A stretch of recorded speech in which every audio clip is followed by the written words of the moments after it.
Again, greetings and welcome to the session 4. Without delaying further, we would like to start our session.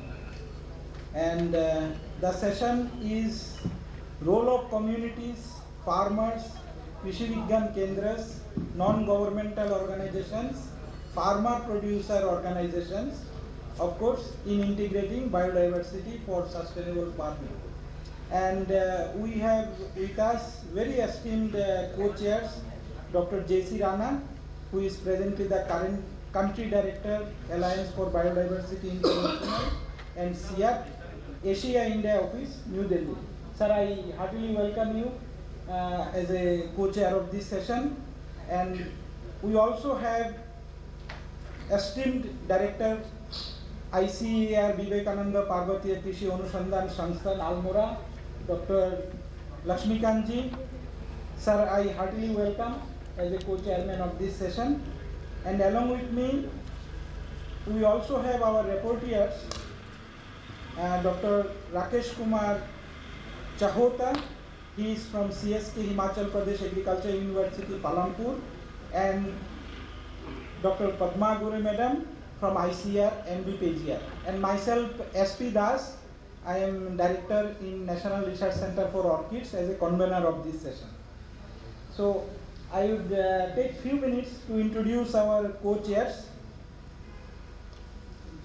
We have very esteemed co-chair, Dr. Jaichand Ranaji, presently who is the country representative and national coordinator, UN Environment GEF project, the Alliance of Biodiversity International and CIAT, India Office, New Delhi, and he has been awarded with okay. Yeah, that's why I not started only very few things, and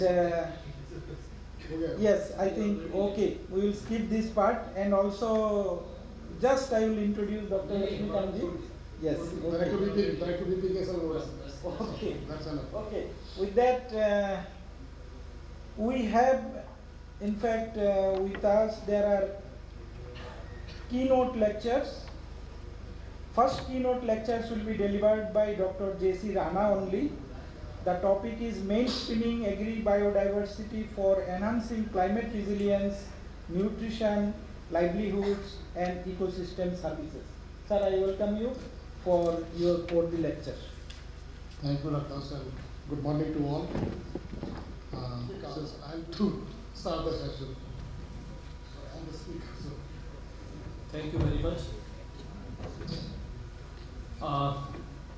Good morning to all. Thanks for the organizers for giving me this opportunity. Honorable Padam Bhushan Dr. R.S. Paroda sir, Dr. P.L. Gautam sir, Dr. Agarwal sir, DDG Education, and other delegates, and my previous boss, Dr. Patnaik sir. I think this is a very important session. For last 2 days, we are listing different aspects of agro-biodiversity and different uses. I think this session has been very aptly dedicated towards that the source where from we will get all these biodiversity. The sustainable farming, where the sustainability, you see nowadays it has been talked everywhere. They are talking about sustainability, and this becomes very important in the climate change scenario. And you see now we are very concerned about lifestyle diseases also. There may be many approaches to attend this one, but the diversification holds the key. And when we talk about diversification, it may be suitable crops, suitable strains or varieties. So this is very important. As we have been listening, this area is one of the hotspot locations And a lot of biodiversity for traditional crops still exist in this area. Many of the land races which are very important source of different genes. And the very first day it was mentioned that search for novel genes is very important. And these land races and maybe some wild relatives may be the source of these valuable genes. But the lack of collection and utilization of these crops and land races, there is a danger that we may lose them in the near future. So this session will not only create awareness, but it will sensitize the people to the importance of this collection and utilization of these. If they are involved in these activities, they will also get credit and recognition as well. And the role of PVFRA through KVK, which has been mentioned by Honorable Dr. Mahapatra sir yesterday. So that is a very apt step at right time. Not only in documentation and conservation of these biodiversity, but their geographical indication protection also. Many of the crops which we have seen last 2 days, rice, chilies, maize, perilla, buckwheat, etc. And there are many more which requires a very systematic effort at the not only KVKs but linkage with institutions also. So community's role is very important, sir, because many of the traditional knowledge is still with the communities and which really needs to be documented, and otherwise it will be lost with the generations. I will not take much time because we are already late. I just want to flag an issue that, sir, we have two legends sitting with us. It was in Dr. Parada's time, and Dr. Gautam was director, and with PGR sir, we had that NATP project for collection and utilization. It is almost 24 years by that time. I think, sir, this is the right time to again have that kind of mega project, including all the latest advanced technologies in that. Yesterday, Dr. Barik was telling that we can map the locations where these kind of germplasm are available. So, with proper funding, this will be a very good initiative, sir. And with this, I will request Dr. Rana, who need not any introduction, you already know him, to deliver. And sir, I have to leave by 10 o'clock. So, if in between I have to leave, Dr. Rana, kindly excuse me. The floor is yours. Good morning. Most respected Pada Saab, Gautam Saab, Mutasi Agarwal, Dr. Kudeep Singh, Dr. Tyagi, Dr. Patnaik, and other my friends, and my co-chair and convener, Dr. Das, Chota, Padma. Good morning to all. So, मुझे excuse करना अगर मैं थोड़ा justify ना कर पाया because of my bad throat fever and many things last 2-3 days. The topic is very apt, that biodiversity to biowealth, and we have tried to, in this project what Lakshmikant mentioned about one of the India project, and we have tried to make it how we can make it a biowealth and how we can sustain the livelihood of people through agro-biodiversity. So this is a small effort that we did in India. Now this is closed. This is fine, agro-biodiversity everybody knows, so I don't think I need now to stick on this slide. Why we need all the crises we have been discussing for the last 2 days: malnutrition, climate change, biodiversity loss, environment. We are well known, there's nothing to splash on that, and the trends are also not very good, but still there are opportunities. People are struggling on this, and new technologies and new initiatives like digital agriculture, all those stuff are being discussed, which perhaps will help in the restoration of what we have lost over the years. This is also not a new, and still we are sinking, not the expanding, we're talking about expanding food habits, but really not in real sense that we are doing, particularly the youth. Today's youth is in very bad shape. So this is how we are changing our food basket. Instead of becoming reverse, we are moving something different. This is something very interesting, the study of the NASNet. We talk about health effects of dietary risk. And you will be surprised that we have a very misunderstanding type of things that कोई बोलते red meat खाएगा, ये खाएगा, उससे होगा, but you see, this is the diet highest in sodium is the number one cause for this cardiac arrest globally. And simply diet low in whole grains, diet low in fruits, diet low in nuts and seeds, diet low in vegetables. So many about their are causing or leading to the death of them. Diet in high meat, diet in low meat, at very low level. Similarly, if you look at the globally, if you look at the impact, this boundaries are not within the planetary boundaries. They're expanding, whether it is Europe, whether it is Asia, or Africa, wherever you go. One of the two food items they are dominating other. So that is another serious issue globally, not in India or Asia or Africa, what we talk. And even if you go beyond diet, the water pollution, degradation, biodiversity loss, all those things are still increasing.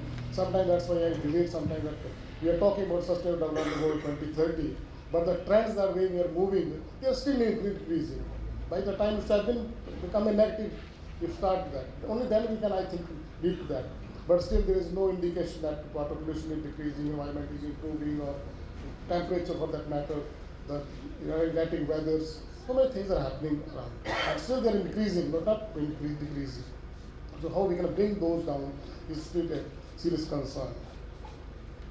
Agricultural biodiversity, we always say that it has some potential, some role to play on various sustainable development goals. There are different sustainable goals where agro-biodiversity can really play a role. And if I recall, if you recall your childhood days, perhaps all we are sitting as a few students, rural India was never being a malnutrition. People were so healthy, you know. हमें तो एक ही बात है कि matric करने भर्ती होना है, because people were so fit. There is no point that लोग डरते थे शहरों में जाना, गाँव का बच्चा आएगा वो मारेगा पटक के. But now it is reverse, you know. The people suffering from malnutrition, the villages, because of these food habits, they have stopped everything eating. Leafy vegetable, wild vegetable, wild fruits, all that they have stopped. And again coming to PDS system, wheat and rice, that's it. The areas which I'll quote few examples like Lawn Spiti and all those areas. There was no cases of this wheat and rice was not there. But now buckwheat has gone and this wheat and rice are being consumed by those people, which are not suitable for them. And that's why they're suffering from various ailments. So those are the kind of scenarios where agro-biodiversity can play a role. Very old slide.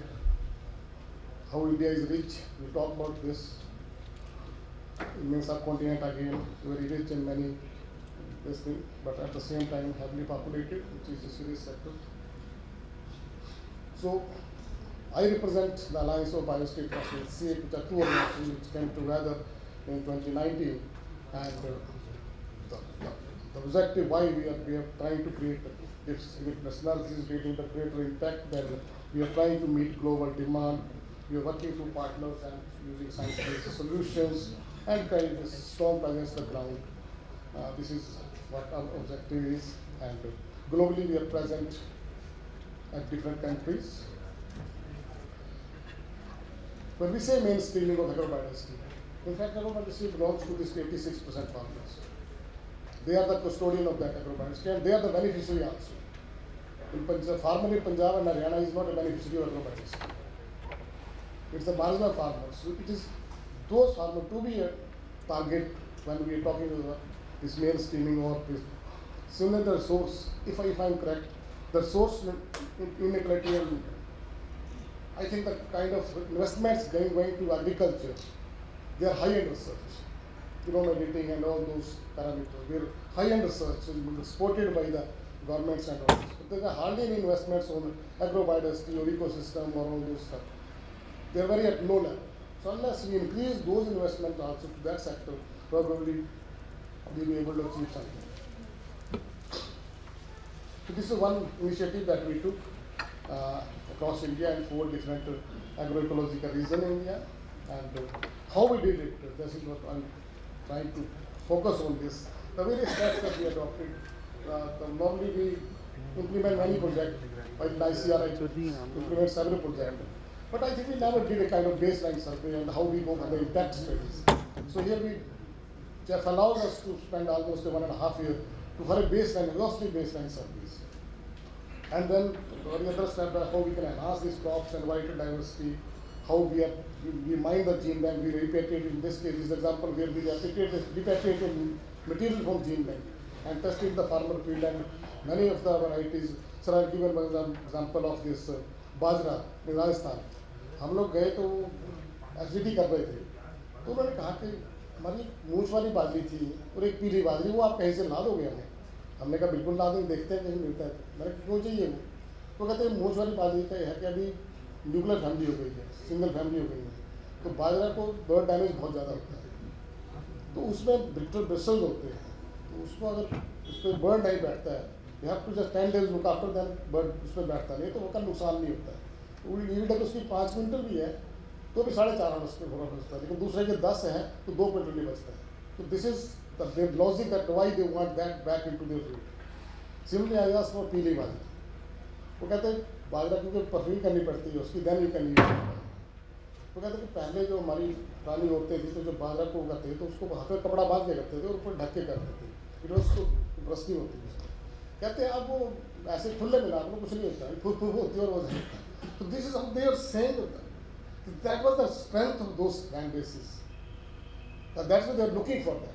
And then we mine the gene bank, we found that and we tested and again bring back. And one of the farmer now, this Sultania Bagra and then more land base, he's selling seed now up to Gujarat, Rajasthan and many places he's selling seed of that land base. We had paid him for seed production and he's selling those seeds. So that's kind of thing that. And then question of seed bank, because their seeds are not available. We have a public chain system where notified varieties are being sold. That's the one of major issue. If you introduce land bases or if you introduce farmer varieties, so you have a community seed bank.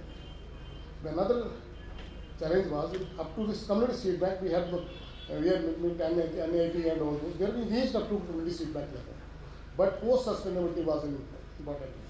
So in this project, we tried how we can ensure the post-project sustainability of this, and there's a lot of awareness. So these are the basic steps. The baseline survey I explained to you. We have a set rural household survey. We use this survey format in the ODK and through the various software. Second step we did what we did. We identified and finalized the champion farmer and crops. After discussing with them, we collected seed and plasma which were there. So very popular in that. Then seed multiplication was there for this crowdsourcing trial. We call it crowdsourcing, mining gene banks, training and equivalency, which is very important. तो जो एग्रोबायोडाइवर्सिटी की बात करते हैं ना, farmer convince नहीं होता, वो बोलता प्रभु क्यों लगाऊं मैं, आपकी ये कुछ नहीं पता इसमें से। तो that is a big challenge. आपको इम्प्रूव टेक्नोलॉजी इंट्रोड्यूस करना इज वेरी इजी, जाओ दिखाओ बोलो ले लो, बट उसको बोलना कि ये लगानी है, वो बोलता क्यों लगाऊं मैं, क्या मिलेगा इससे। तो मिलेगा जो है ना, दैट है you have to ensure that क्या मिलेगा इससे। इसलिए you have to lot of training awareness. This is another approach that we are using in biodiversity analysis, that we have generated this tricot approach. In this case, we don't go for these type of things. It's a different kind of, totally different kind of approach. We have a set of varieties, 10 varieties, 20 varieties, and these are the tricot meant 3 varieties given to each farmer, and we're blind this thing. पूरा दिन का lecture है वो भी एक, but this is view, we don't use FLD कि जाके लगा दिया फार्मर को बुलाया और नहीं ऐसे नहीं. So is a different approach, but we call it tricot trials. And then we have multiplied the seed, then you distribute the seed to farmers for those trials. This is how the only three varieties we give to farmer, and that too on a small area. We don't tax farmer that पूरे बड़े farm में लगा, तो farmer छोटा है उसकी जगह नहीं होती है, so we just give a few small type 5x4 by 4 people like that. This is how it works. Although we gave 10 varieties, so we pick out 3 and 3. So maybe in one cycle, one variety might come, be good for farmer. Another may go, another cycle of round. So similarly, we have a 4-5 year cycle of different testing of different native varieties and analysis. So at the end of the day, farmer can have a variety. He can have a good taste, can have a maturing, some biotics, abiotics. Those kind of choices are there with the farmers. So this is how we use this approach, and this is very important. But because seed production training is very important, because when you introduce plant disease or farmer varieties, the farmer field, there is a grain producer, farmer, seed producer. So if you are working with 100 farmers, try to show that 10 farmer is a seed producer. Because that seed will go to chain and that seed will come to community seed bank. Other 90s will be grain producer that will go to market, which we are creating a market so this value chain for that. So that is very important. That must ensure, otherwise seed quality will not be ensured. So this is the kind of participative variety selection, and you all know. So at this stage, when we complete the crowdsourcing approach or the trico trials, this is at this step we ensure that there is enough number of varieties with the farmers available with them. So that is because we have tested and we have selected. So now we ensure. Now next is how to ensure those seed of those varieties, access to those seeds. So for that, we have to go for a community seed bank. So we established around 32 community seed banks at different project sites. This is the through self-help group, FPUs, and so this is around 50 community seed bank we have raised in India. This is the biggest challenge. Here what becomes the biowealth. How to ensure sustainability of those community seed banks. Because हमने जो दूसरे project में किए थे, जब हम बाद में गए प्रोजेक्ट में तो उन्होंने शेल्फ में रख दिया सबको निकाल कि भैया पैसे दे हम हमने बंद कर दिया. So that you have to ensure. So that is a kind of full value chain. All your efforts should go from crop X to impact to market to consumer. So production to consumption, one has to ensure if you complete follow this. We have been reaching up to third stage, fourth and fifth were missing. So in this particular project, we try to focus on fourth and fifth.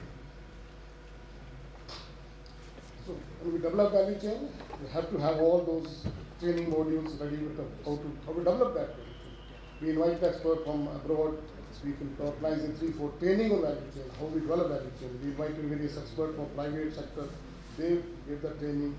And few important things for the nutrition profiling is very important.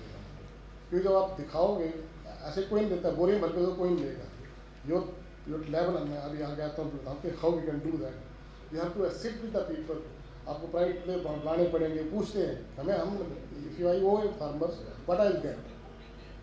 So convincing private player is very difficult because वो तब तक पैसा नहीं डालेगा तब तक आगे नहीं आएगा आपको करने में जब तक उसको बेनिफिट नहीं दिखेगा. So that's why you have to showcase. So that showcasing is very important. So why nutrition profiling? If you ask me, there is no need to buy fortified. You know, we could find the varieties, we could get the varieties which are low glycemic acid.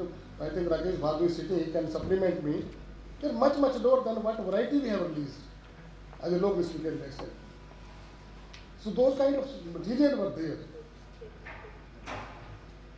These are because I'm in the northeast, so these are a few varieties of northeast, and my colleague Rajiv sitting here, he might speak on that. But these are varieties which we identified and we are mainstreaming, and they are in the market as well now. Similarly, Bajra. When I am talking to Satyavati, she says that we are struggling for low energy varieties. End of day. But when we analyze these land bases, they are all low energy. So those are the materials which are available, which work with the farmer. So this is how we, community seed bank was not alone. We try to ensure that there is a thresher, there is a de-husking machine, puffing, packaging, branding, everything was there. So this is one Assam brand as in Jorhat we did. Now this is a native hospitality brand. You have a tagline, then you have the variety name, what it contains, and the nutrition profiling, price, how to cook, and some kind of branding, FSI licensing. If all things are there, you need not to explain to anyone what it is.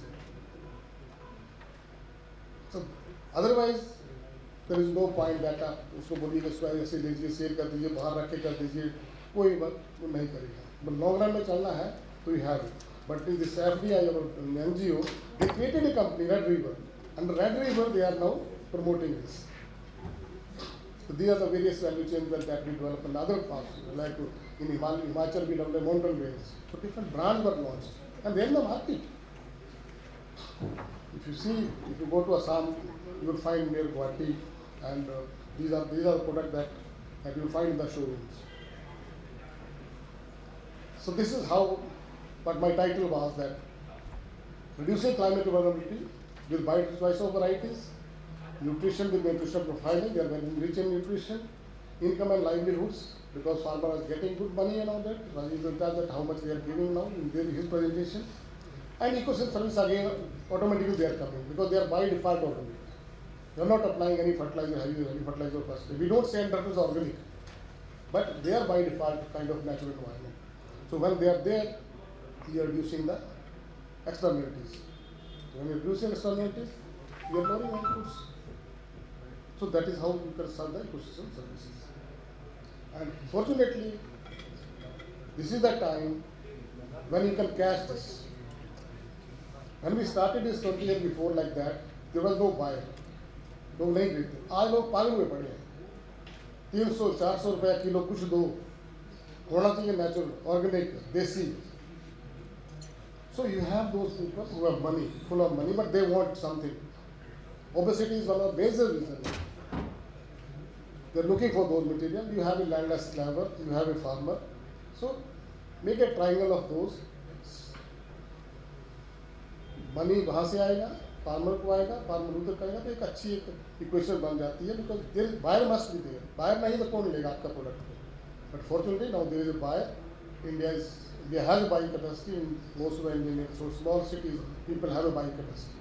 So this is how we can mainstream and this. So sorry. Yeah, thank you. Thank you very much. Valuable time and spending so much time with us, and also conducting the session as a co-chair. And we are very happy that you could also collect the ISPGR award, which you richly deserve. So a big round of applause for Sir Dr. Lakshmikant, who is the director of the BPGS. Padma, you can do the honors. Maybe Dr. Rana, you can felicitate Dr. Lakshmikant. Thank you, sir. And may I now request Dr. Patnaik, former director of this VPKS and this institute, to please, and Ranchi Institute, to please come and share the stage as co-chair. And all my esteemed colleagues, Dr. Singh, Dr. Anuradha, Dr. Agarwal, Dr. Rana, Dr. Spidas.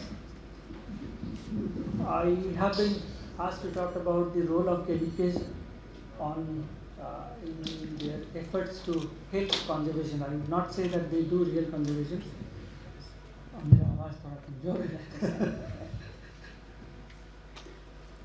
In fact,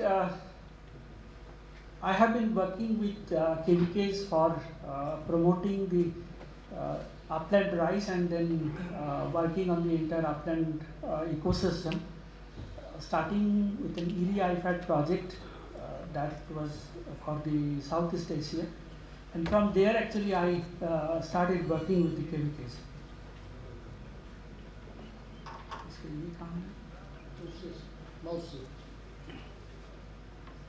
This is a title slide. I would say that we all know that the region is rich in biodiversity, and KVKs as the grassroots level organizations of the NARES, which has the main responsibility for conservation, they act as local hubs for the entire system, and they both focus on collection, conservation, as well as promoting some of the very economically important local land races. Local land races that are actually culturally intertwined with the local system. And in the recent years, they have been working with the PPBFRA not only for generating awareness, they have been trying to safeguard the farmers' rights for some of the varieties which are now well known for the Bora and other type rice. Now, the role they basically play is that they identify at the local level because of their close interaction with the local community. They collect and promote the local land assets which are key to biodiversity as well as key to the economics of the villages in which they are grown or the area they are grown. They are local hubs, as I said. They have been working as local hubs for NVPGR, SAH, PPBFRA, and then they ensure systematic collection and legal protection. Dr. Lakshmikant was mentioning about the NATP project on plant biodiversity. In fact, my connection with the plant biodiversity started with that project, and I would request all the big people who are in the Jamthajam system that I think the country needs another such project to further the cause of biodiversity. And most of the KVKs actually got attached to the biodiversity program through that project. And because they play a critical role in engaging local communities to improve their livelihood, I think they are going to be a key player in managing and conserving the germplasm. We just compiled with both the arteries at Umiam and Guwahati of what the KVKs have done in the last 5 years. They have collected almost 279 germplasm as of I think 1 week back. Then out of that, 221 has been submitted to NBPGR, and they have been promoting 21 unique germplasm across the northeastern region. Awareness program of PPBFRA are also conducted by many of the KVKs in Arunachal Pradesh, Assam, Manipur, Mizoram, Tripura, and to monetize this germplasm, which are key to the local economics, they have been promoting several of the local land races. I mean, the most important of them or the well-known of them are Kachai lemon in Manipur, Methi Morak chili, then long pepper in Meghalaya, indigenous rice varieties like Purpakri, Semilahi, Unique Bora and Joha rice, which are all in Assam. Now, some of the unique germplasm that they have identified in the recent years, one of the very important one is the Chakoyo Jhum rice, which has a very long viability. Instead of, although it's a very small grain rice, fine grain rice I would say, which is very uncommon in Jhum, but it maintains its viability right from one cycle to the next cycle of the Jhum, which is minimum 5 years, and in natural condition without any special preservation policy or preservation system. The KVK in Arunachal Pradesh has identified a pumpkin which is around 100 gram weight, and it's getting a good market, as they say. They have identified many other horticultural crops, specifically in chilies and cucumbers, which are being used for monetization of the product also at a local level. Now, one of the important things that the KVKs have been doing these days is that through their FLDs, they are actually ensuring that these varieties or these land races remain viable, their seeds remain available, and slowly they are monetized. Now, as you can see that this is a very small grain rice compared to what we see in Jhum, but it still maintains its viability for a long period.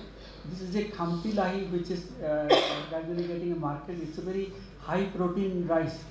Although it was well known and its cooking quality is extremely good, but it was not being marketed, now it's being marketed. This is the pumpkin that has come from Arunachal Pradesh. These are some of the medicinal plants that are now being utilized, and they are developing a market for this. These are all being done by the KVKs. Now, what are the things that the KVKs can do by just optimizing their current activities?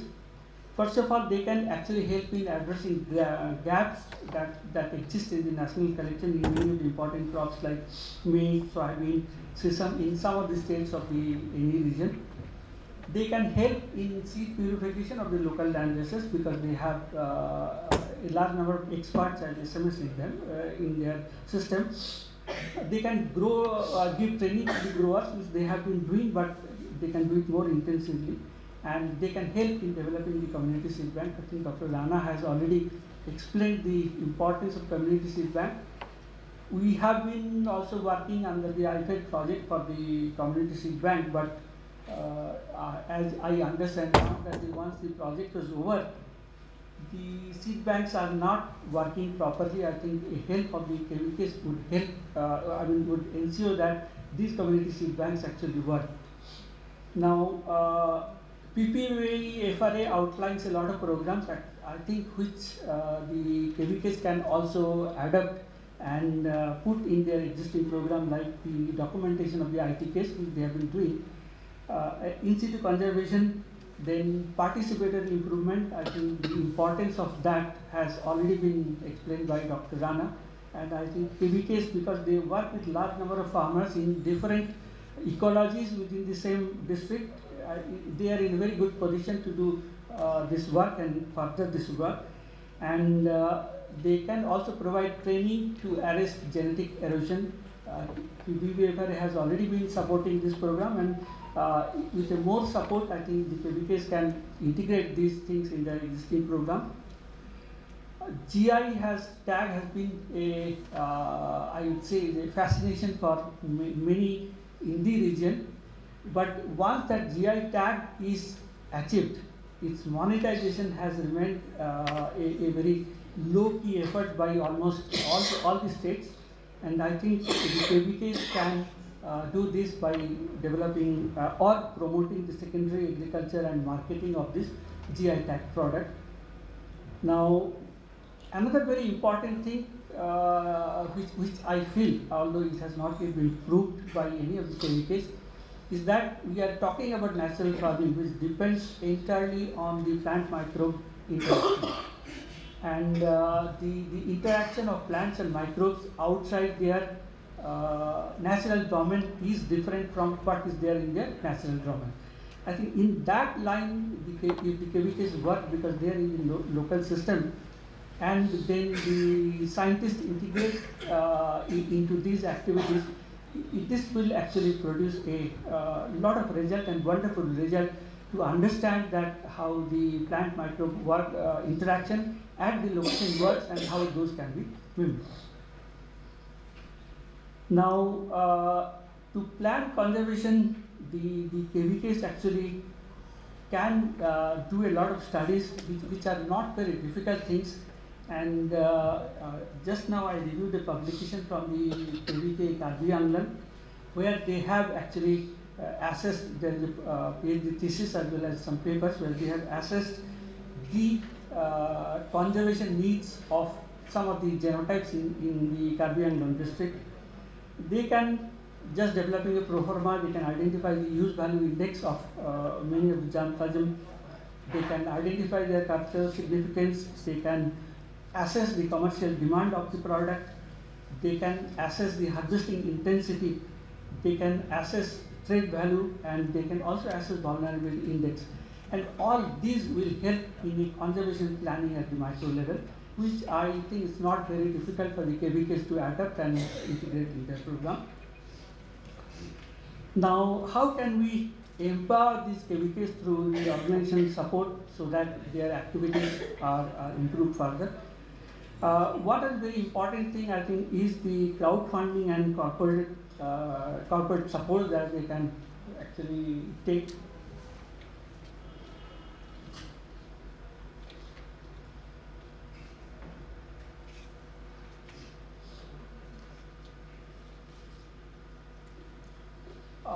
This corporates actually can own some of the varieties. They can brand with their name and then take it to the market. And this germplasm for good, I think we have been, Mr. Sharma also is here, we have been trying this right from the NATP days, and so far it has not materialized, but I think this is one of the good approach that by which we can actually mobilize the entire area or entire community and bring the values of the germplasm, like Dr. Anna was telling that give me back those old ones. They, I mean, make people aware of the values of those germplasm and preserve them. Along the borders of Brahmaputra, Dr. Sharma and those NATP projects, we have been trying to do this. I don't know what is the status of that, but if such programs are again supported by organization with new projects, that will actually help the conservation of germplasm. Cultural and culinary tourism is a common practice here. If with some more support, if we can actually make some festivals and attach to those, attach this germplasm to those festivals, like we have a cherry blossom festival here, it will actually boost the conservation of germplasm, make people aware of the germplasm, and allow more private parties to invest on those efforts. Similarly, the biodiversity ambassador and genetic heritage parks are also important to educate tourists as well as the people. Biodiversity ambassador, I feel that it is something that's very important for this area, because people believe on some of their icons, and if those icons can be tapped to promote biodiversity conservation, it will work wonderful for this area. And I think, as we know that our power of money is gradually increasing, we can actually invite some of the corporate houses or some of the elite to adopt a germplasm and bring the urban consumers to the village and improve the germplasm's marketability. And then KVKs can certainly do demand forecasting for the local germplasm and how they have been harvested, how they have been marketed, and how the marketing intensity and harvesting intensity is increasing. That's, I think, not very difficult for the KVKs to do. Then why this empowering is needed? Because you all know that KVKs have now become the mainstream for the NARES system, and they are already tight packed with whatever they are doing. And if we want to do some additional work, the support will definitely be required. And the support can come through various projects, increasing the contractual manpower that they have, increasing their mobility, and increasing their training resources, and the additional funding.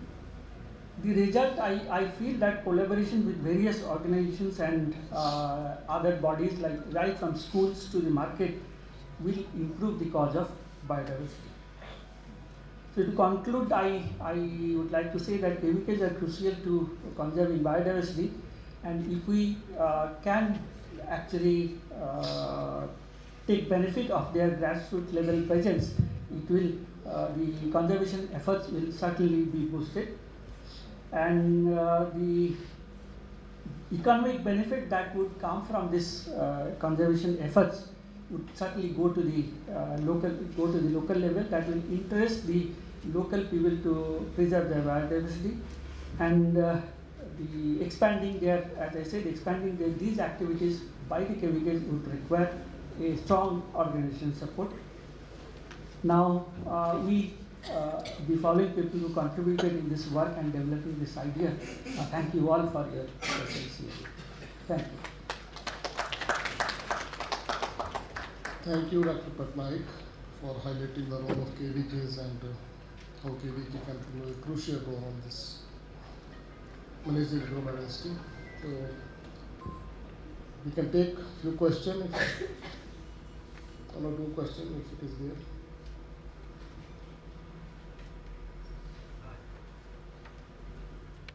Rajit Singh from Awani Farm, please there. Everybody. So I'm not from an agriculture background. I'm actually a retired army officer who moved into Meghalaya almost 5.5 years back. And I am a founder of an NGO called Anand Foundation, which is working with the communities, basically promoting livelihoods in the rural areas. So Abani Farms, what you see is actually an initiative. It is not an organization. It is an initiative to market. It's a brand which we have created to market the indigenous products from Meghalaya to across the world. So Abani is a Garo word which actually means fresh from the farm, and in Sanskrit, as it happened, it means the earth. So I'll very quickly run you through. I just got 10 minutes of what we have done. So I'll not be giving too much of technical knowledge. All of you are scientists, so you're much more educated than me. But I'll be talking on mechanics of how the communities are working and what challenges we are facing and what we are doing. So we are tied up with the Meghalaya Basin Management Agency. Meghalaya State Government has been funding us all our activities, mostly in Garo Hills and one block here in Ribhoi. So this is self-explanatory, the importance of community-based value addition and entrepreneurship in Northeast India. So first is most important, Northeast India is actually a hub of, variety of species, crops, fruits, plants, and it is very important that they are preserved. Then reducing post-harvest losses and also enhancing income and livelihood. So the third point is a point which I would like to emphasize on, and that's what we've been doing. So in the past around 4.5 years, we have mobilized around 15,000 farmers across 4 blocks in Garo Hills and 1 block here in Borembong. And we have aggregated them into producer groups. So these are producer groups ranging in a strength from 8 farmers to almost 15 farmers. We have done a basic survey to understand microclusters where a particular crop is grown. We have identified all the crops in all the microclusters. We have mapped everything to each and every producer group. So when we talk of major stakeholders, what we have in community-based value addition, there are basically 2 major stakeholders whom we are dealing with. One are the producers, which are basically the farmers, and the second are the processors or entrepreneurs. So this is the main pivot on which we are working as an organization. So in the first step, we started mobilizing the farmers, which is the most difficult part, especially in a remote area of Northeast. So I'll be talking very specific about Meghalaya. Garo Hills, we are working in South Garo Hills.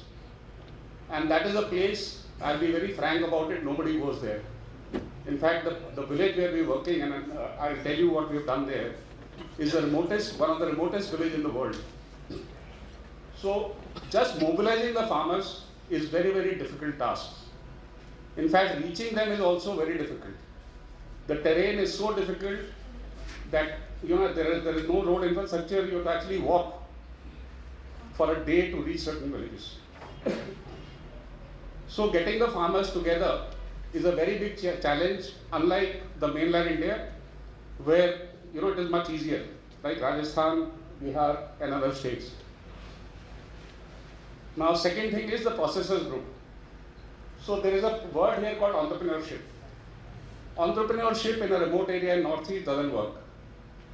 An individual as an entrepreneur will face too many difficulties to survive. So it is always better to promote community-based processing or community cooperative-based entrepreneurship. So this is the whole idea with which we came in. The vision was actually to improve the overall socio-economic condition. This is where we started from. And then action was to create nodal centers, basically, which is right at the doorsteps of the community. Skill development, rural entrepreneurship, appropriate market linkages, and also reduce the drivers of vulnerability in the intervention areas. Now, and the constraints what we generally thought we would face was inadequate support from government functionaries. This is a big problem in smaller and remote areas. Inadequate skills and knowledge of markets, and also underdeveloped ecosystem. So we said, okay, we'll do need-based interventions. There is a need amongst the community in health, education, or agriculture and allied sectors. This will create livelihood because our primary focus was generating livelihoods. So these are the areas which we identified: ecotourism, renewable energy, health, supply chain logistics, food processing, validation, agriculture and light sector. So we said we will start working on these points. Finally, we realized that most of them actually merge. So when we talk of agriculture and light sectors, food processing, validation gradually became part of it, of the entire initiative. Supply chain logistics also became, part of the entire ecosystem. So this is the model what we are working on. So these are the three main, blocks what we developed, and we said this is a model which we'll try to implement. So first is financial inclusion, which was very, very important. We realized over a period of time that the community has not been able to aggregate their produce and sell it at appropriate cost because the middlemen coming in had the money. So even, a small amount extra given to the farmers, they would sell everything off at very, very low cost. So we said they should have access to capital. Then risk mitigation. There's a very high, level of risks, especially for the farmers in the northeast. The weather, there is no infrastructure, there is no storage. For the produce to reach the markets is very difficult. So the amount of risk is very, very high. Creation of local non-agri employment. So most of the youngsters we found in the villages when we started interacting with them were not interested in doing traditional agriculture practice. They had their own aspirations, so they said, we want to work with computers or machines, but we don't want to get into traditional agriculture. So we had to focus on them also. And then increase income through transparent revenue sharing, B2B and B2C services. Then we have access to markets and the institutional development services. Finally, we realized the most important part was the institutional development services, which took us a lot of effort. So this was a project which Meghalaya government launched. It's called Farmers Collectivization for Upscaling Production and Marketing System. It's also called as Focus. The first step involved identification of product-based microcluster using a value chain approach. This was the most difficult part of it, where almost 15 to 18,000 farmers were mobilized. And this is probably the first proper survey carried out in the state, where we went to each and every village, mobilizing farmers and mapping the produce, figuring out where it can fit into the value chain. Then formation of producer groups and microclusters, and then finally institutional partnerships and market linkages. This is where we have reached now. So this is our operational area.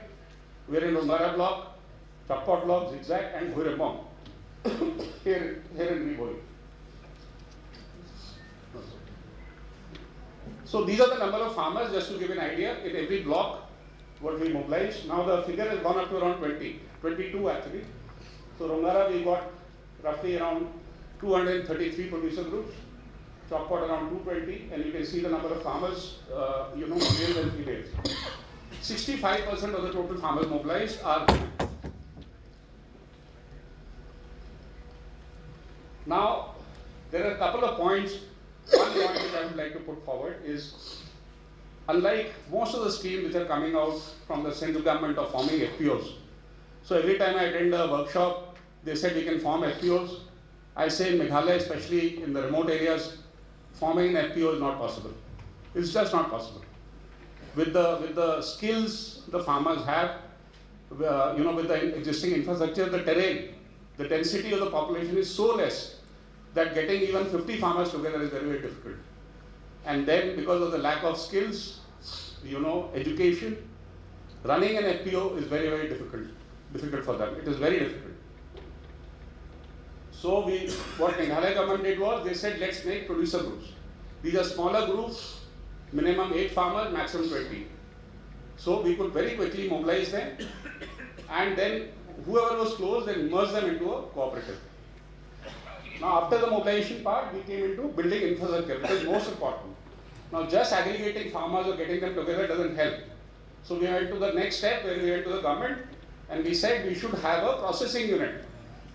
So one of the products which we identified in South Garo Hills was jackfruit. So just to give you an idea, in every season, which is roughly around 4 months of jackfruit, $55 million worth of jackfruit gets wasted in Garo Hills, every season. So jackfruit was finally identified as a product, and we got in experts. We started building infrastructure, basically a fruit and vegetable processing unit, primarily focusing on jackfruit, but during non-jackfruit season, we can process all fruits and vegetables in it. So fund sanctioned by NVMA, capacity is almost 2 tons per day, otherwise it doesn't work. A separate cooperative society was formed, which we call as processors group. So we have a producers group and we have a processors group. The project includes establishment, capacity building, product management, development and market linkage. This is where we are now. And we are aiming to cover 20,000 farmers in Garo Hills, especially in South Garo Hills. So the unit was designed by architects from Mumbai, and I'm very happy to inform all of you that the design of the building has been nominated for Aga Khan Global Architecture Award. In fact, it has been nominated for 2 international awards. This is how the unit looks. So the construction cost we ensured, you can see the unit is on stilts. It is functional now. That is because we have a community hall inside, and the unit can be used as a shelter during disaster, during floods. So the community owns it. We have a community hall inside, which the community uses for their meetings and functions. In addition to that, the processing was also carried out in this. And the whole structure on top, which you see in yellow in color, is actually steel. It's a prefabricated structure, which we got prefabricated in Bangalore. Shifted the section there and then assembled it. So it was much faster and much easier to do, rather than looking for experts for building a proper brick and cement infrastructure, which was very difficult, because there is no expertise available there. Additional projects what we did in agriculture was, we were funded by IKEA Foundation to generate 8,000 livelihoods in Meghalaya, which we achieved. We actually did 16,000. We did some intervention in fisheries, apiculture and food processing, smaller ones, and creation of non-agri livelihoods by creating a supply chain. So that supply chain has been created from the processing unit till the markets. So we are in that process also generating non-agri livelihoods. Now these are the challenges which I think is very important to bring out. First is difficult terrain. So just talking that we are training the farmers at so and so place doesn't work in Garo Hills. You'll not be able to reach there to run a proper effective training program. This I have experienced myself. Being in army, I know what difficult terrain is. So it's very difficult. There is no infrastructure, there is no logistics. So when there is no electricity, for 15 days there is no electricity. There is no logistics, there are no vehicles to carry your stuff. Accessibility is difficult, weather is completely unpredictable. There is no technology, there is no know-how. You have to be dependent on people outside. Lack of skills and attitude and lack of experts. I could not get experts to train my processing unit people on processing jackfruit. Going across the country. I went to IICR, I met the director, then I met NIFTEL people. I just couldn't manage. And finally we have to get a team which is a local private company who charge a lot of money. These are a couple of additional initiatives what we've done. And just to finally close everything, my talk, we have been able to generate 182 livelihoods amongst the community in the processing unit.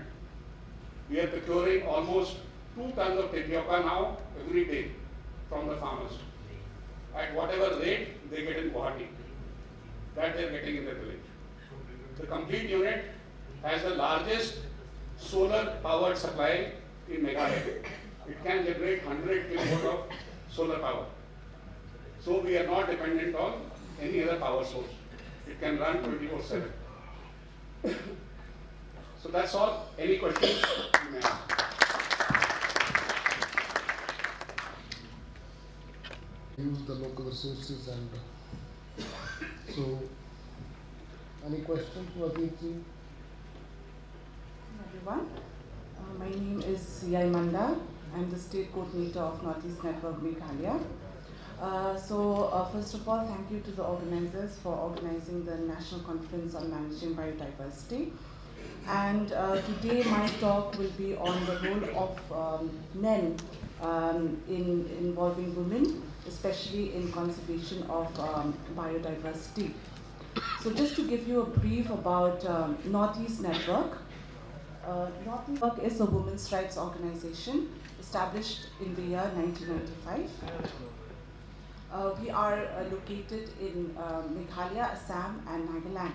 So these are our three locations in the Northeast where we work. We have our state offices there. And our vision is to build a society in the Northeast region that upholds gender justice and women's rights.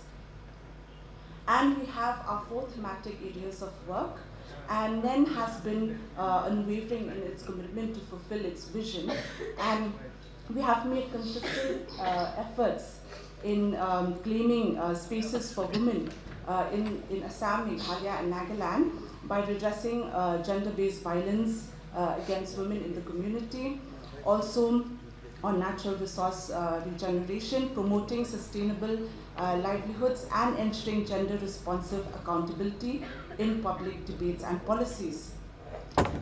So these are our four thematic areas of work.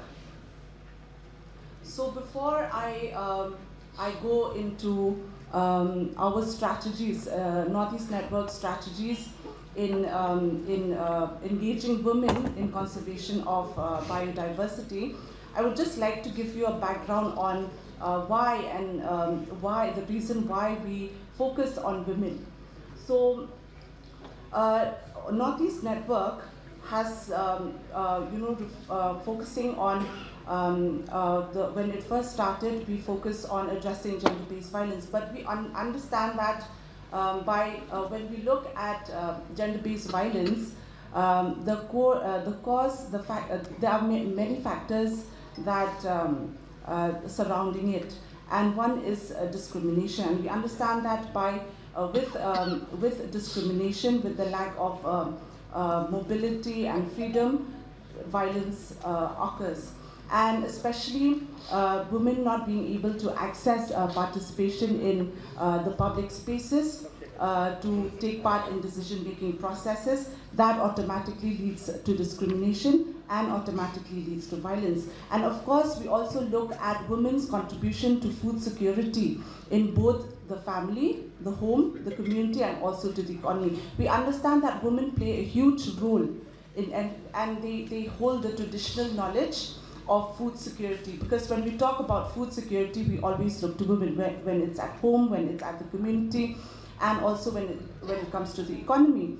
And we see that according to in Meghalaya, according to the census of 2011 by the Agriculture Department, 80% of the population of Meghalaya lives in the rural areas, and out of this population, almost 50% are who are engaged in agriculture and other farming activities are women. So we understand that women contribute a lot of knowledge towards sustaining livelihoods and also towards conservation of biodiversity as well. So in order to advance women and women's and community activism for sovereignty and stewardship over food system, natural resources, and the promotion of agroecology for ecologically sustainable livelihoods amid an ever-changing political, economic, social, and environmental landscape. So we've also been fostering, in order to engage women, we've been fostering transformational leadership and a feminist movement guided by the values of dignity, diversity, and inclusion, peace and care for people and for the planet as well.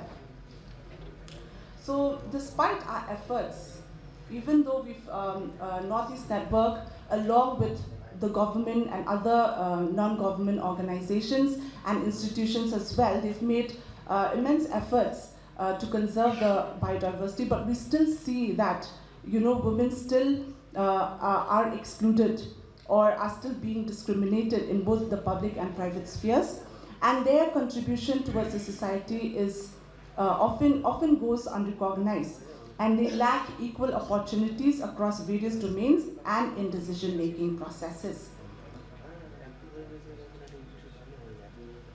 So when we look at Assam, according to the Sustainable Development Goals 4, submitted by the Niti Aayog in 2023 to 24, it reports that Assam is one of the front runners of the country, and it scored about 42, and the index score in the SDG is 42. And some of the critical indicators, we see that although conservation of biodiversity, climate change is not, there are no data that link these with women. However, we are looking at certain critical indicators whereby women still face spousal violence at 32.2%, and the female labor force participation rate being country's lowest at 0.22%. And female operational land holding at only 1.67%. This is according to the SDG report 4. So the low scores once again emphasize that there's a current development paradigm that neither complements nor addresses the concern in terms of gender equity and equality in our region. And when we look at Nagaland, we witness that there's a landmark achievement according to the SDG goals. There's a landmark achievement with regard to women's representation in the electoral processes. Only in 2023, the state law saw its first 2 women step in the state legislative assembly and parliament. So the struggle for representation in the municipal bodies of Nagaland until 2023 is a classic example of using Article 371A of the Indian Constitution, upholding customary law, which also, although these customary law are of good intention, but they also deny women's right to participate in government. Women have been traditionally excluded from the village councils, the apex decision-making body in the village.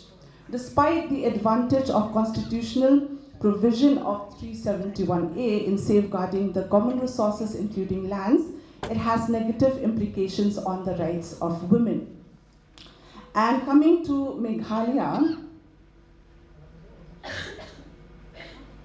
according to the 2022 Boston University article, which is on Summer in the Field, Women's Empowerment and Gender Equity in Meghalaya, India, we understand that Meghalaya is a matrilineal society whereby lineage and inheritance is passed through the mother to the daughters, and the youngest daughter inherits the family property and inheritance.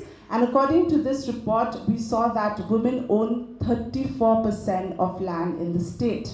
And according to the SDG 4 2023 to 24, gender equality is only at 58%, with females operating land holdings at 34%. And we also see that land management within the community is overseen by traditional institutions, and all of which are male-led members and composed exclusively of male. This exclusion limits women's influence on policies regarding healthcare, education, and infrastructure as well.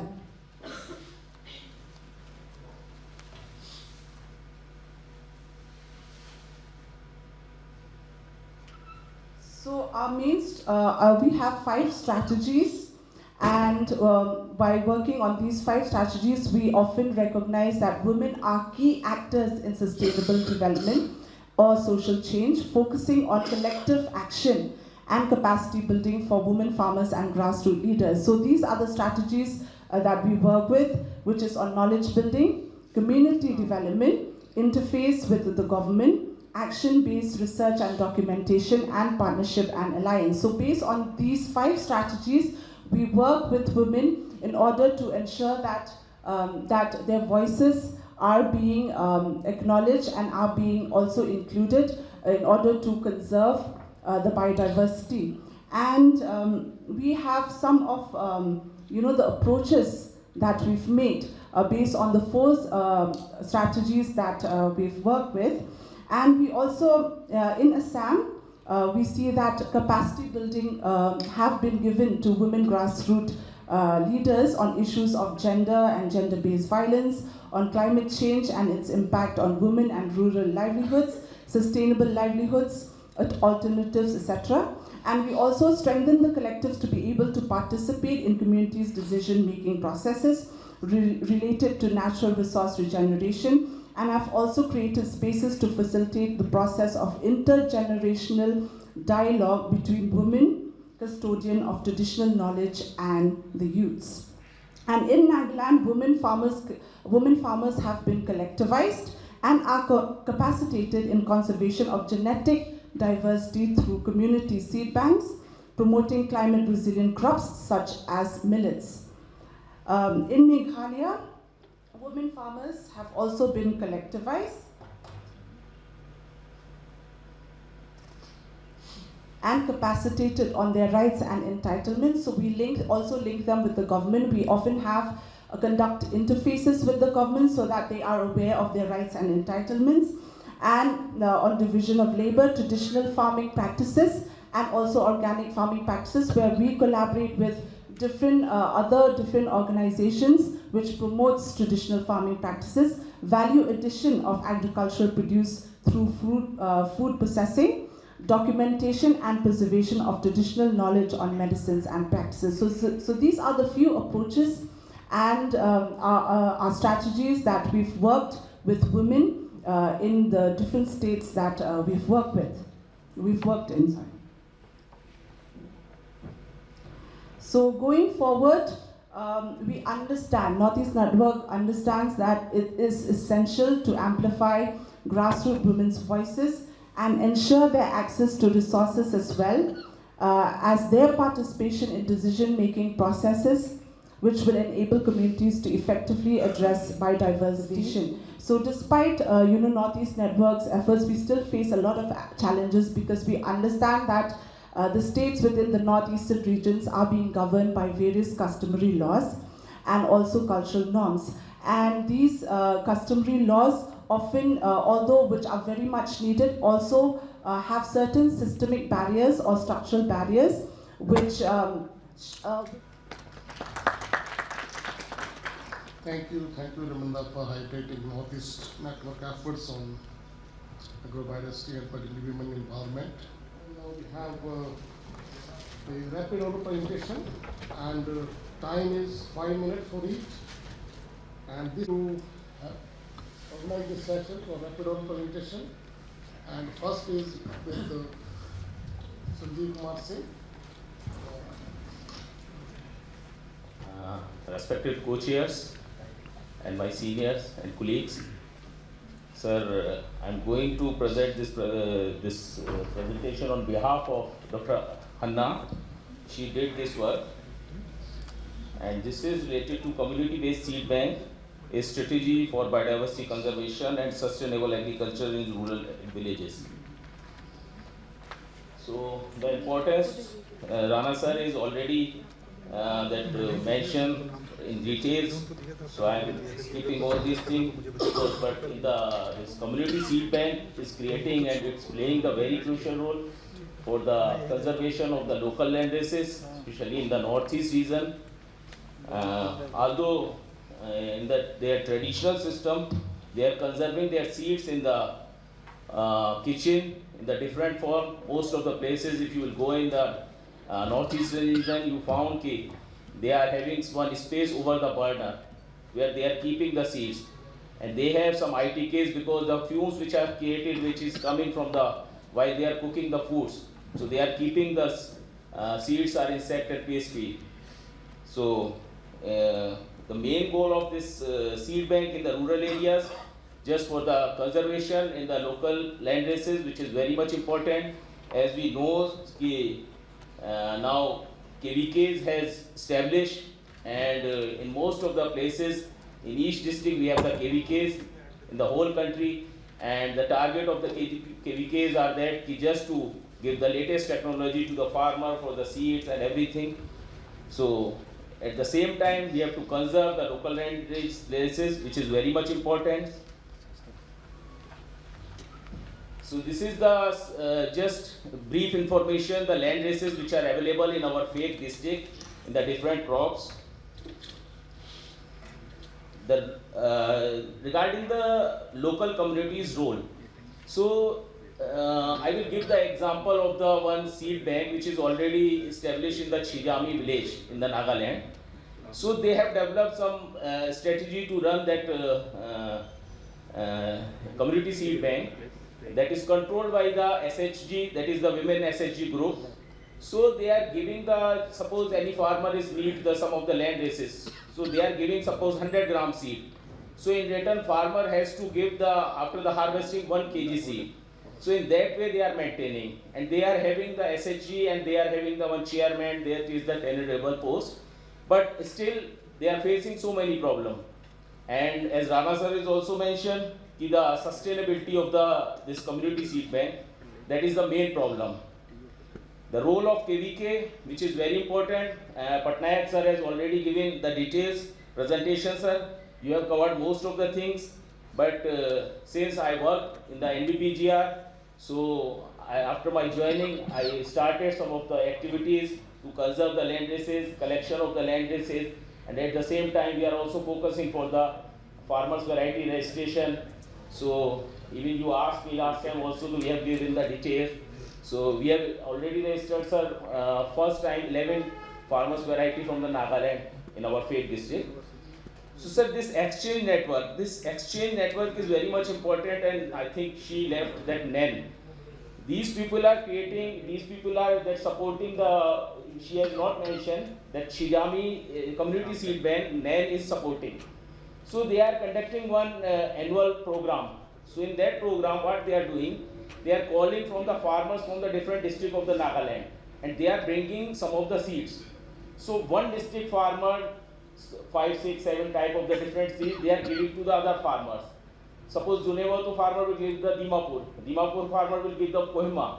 So annually they are exchanging the seeds. So that's why they are maintaining the exchange pattern. And sir, with the efforts of our KVK, earlier they started some work with the support of NABARD. We have established 2 seed bank, community seed bank in the Nagaland. Even that is not, people are not aware related to this, because this recently we have established. So one seed bank, sir, we have established in the Zelome village. This is supported by NABARD, and in that it's functioning and they are conserving the seed. So last year this one established, and sir, other is going to be established. Work is already completed. That is in the Porba. So Porba is our nearest village in our KVK. So here we are planning, and after the harvesting we will start. Sir, impact of local communities, empowering women, as I said in Shijami community seed bank, they are giving the empowerment to the women, because all the system is run by the women farmers. So they are managing everything. Sir, broader implications, as we know, the NBPGR is doing exploration, they are collecting the seeds and conserving the gene bank. But at the same time, I think Rana sir mentioned that one pulplet, they have given the example. The same way, sir, in Arunachal also, I was traveling, they asked me the Pyare Metia, that was the land race. So they need that land race because birds sir nahi khata tha. So same way they are also demanding. So community seed bank can play the very vital role to conserve all these type of the varieties, sir. So these are some of the diversity which is our from FAKE districts, which we are to support through KVK, and we are running and we are doing, sir. Good morning everyone, I am Mr. Singh, Agriculture and Technology, Banda. Today I am going to present my view on in situ conservation of indigenous fruits of Bundelkhand region by collaborative efforts of local communities, Agriculture Institute, KVKs, NGOs, FPOs and the farmers. Let me introduce of Bundelkhand region. Bundelkhand region is geographically Bundelkhand is the part of the central India. It's have around 70,000 square kilometer area, and the population of this region is 183.12 lakh approximately. Bundelkhand region had many challenges such as drought, extreme temperature, soil salinity, soil degradation. Despite these challenges, it is a home of various indigenous fruits with significant nutrients, financial and ecological values. There are various fruits like amla, bear, katwe, chironji, etc., and many more.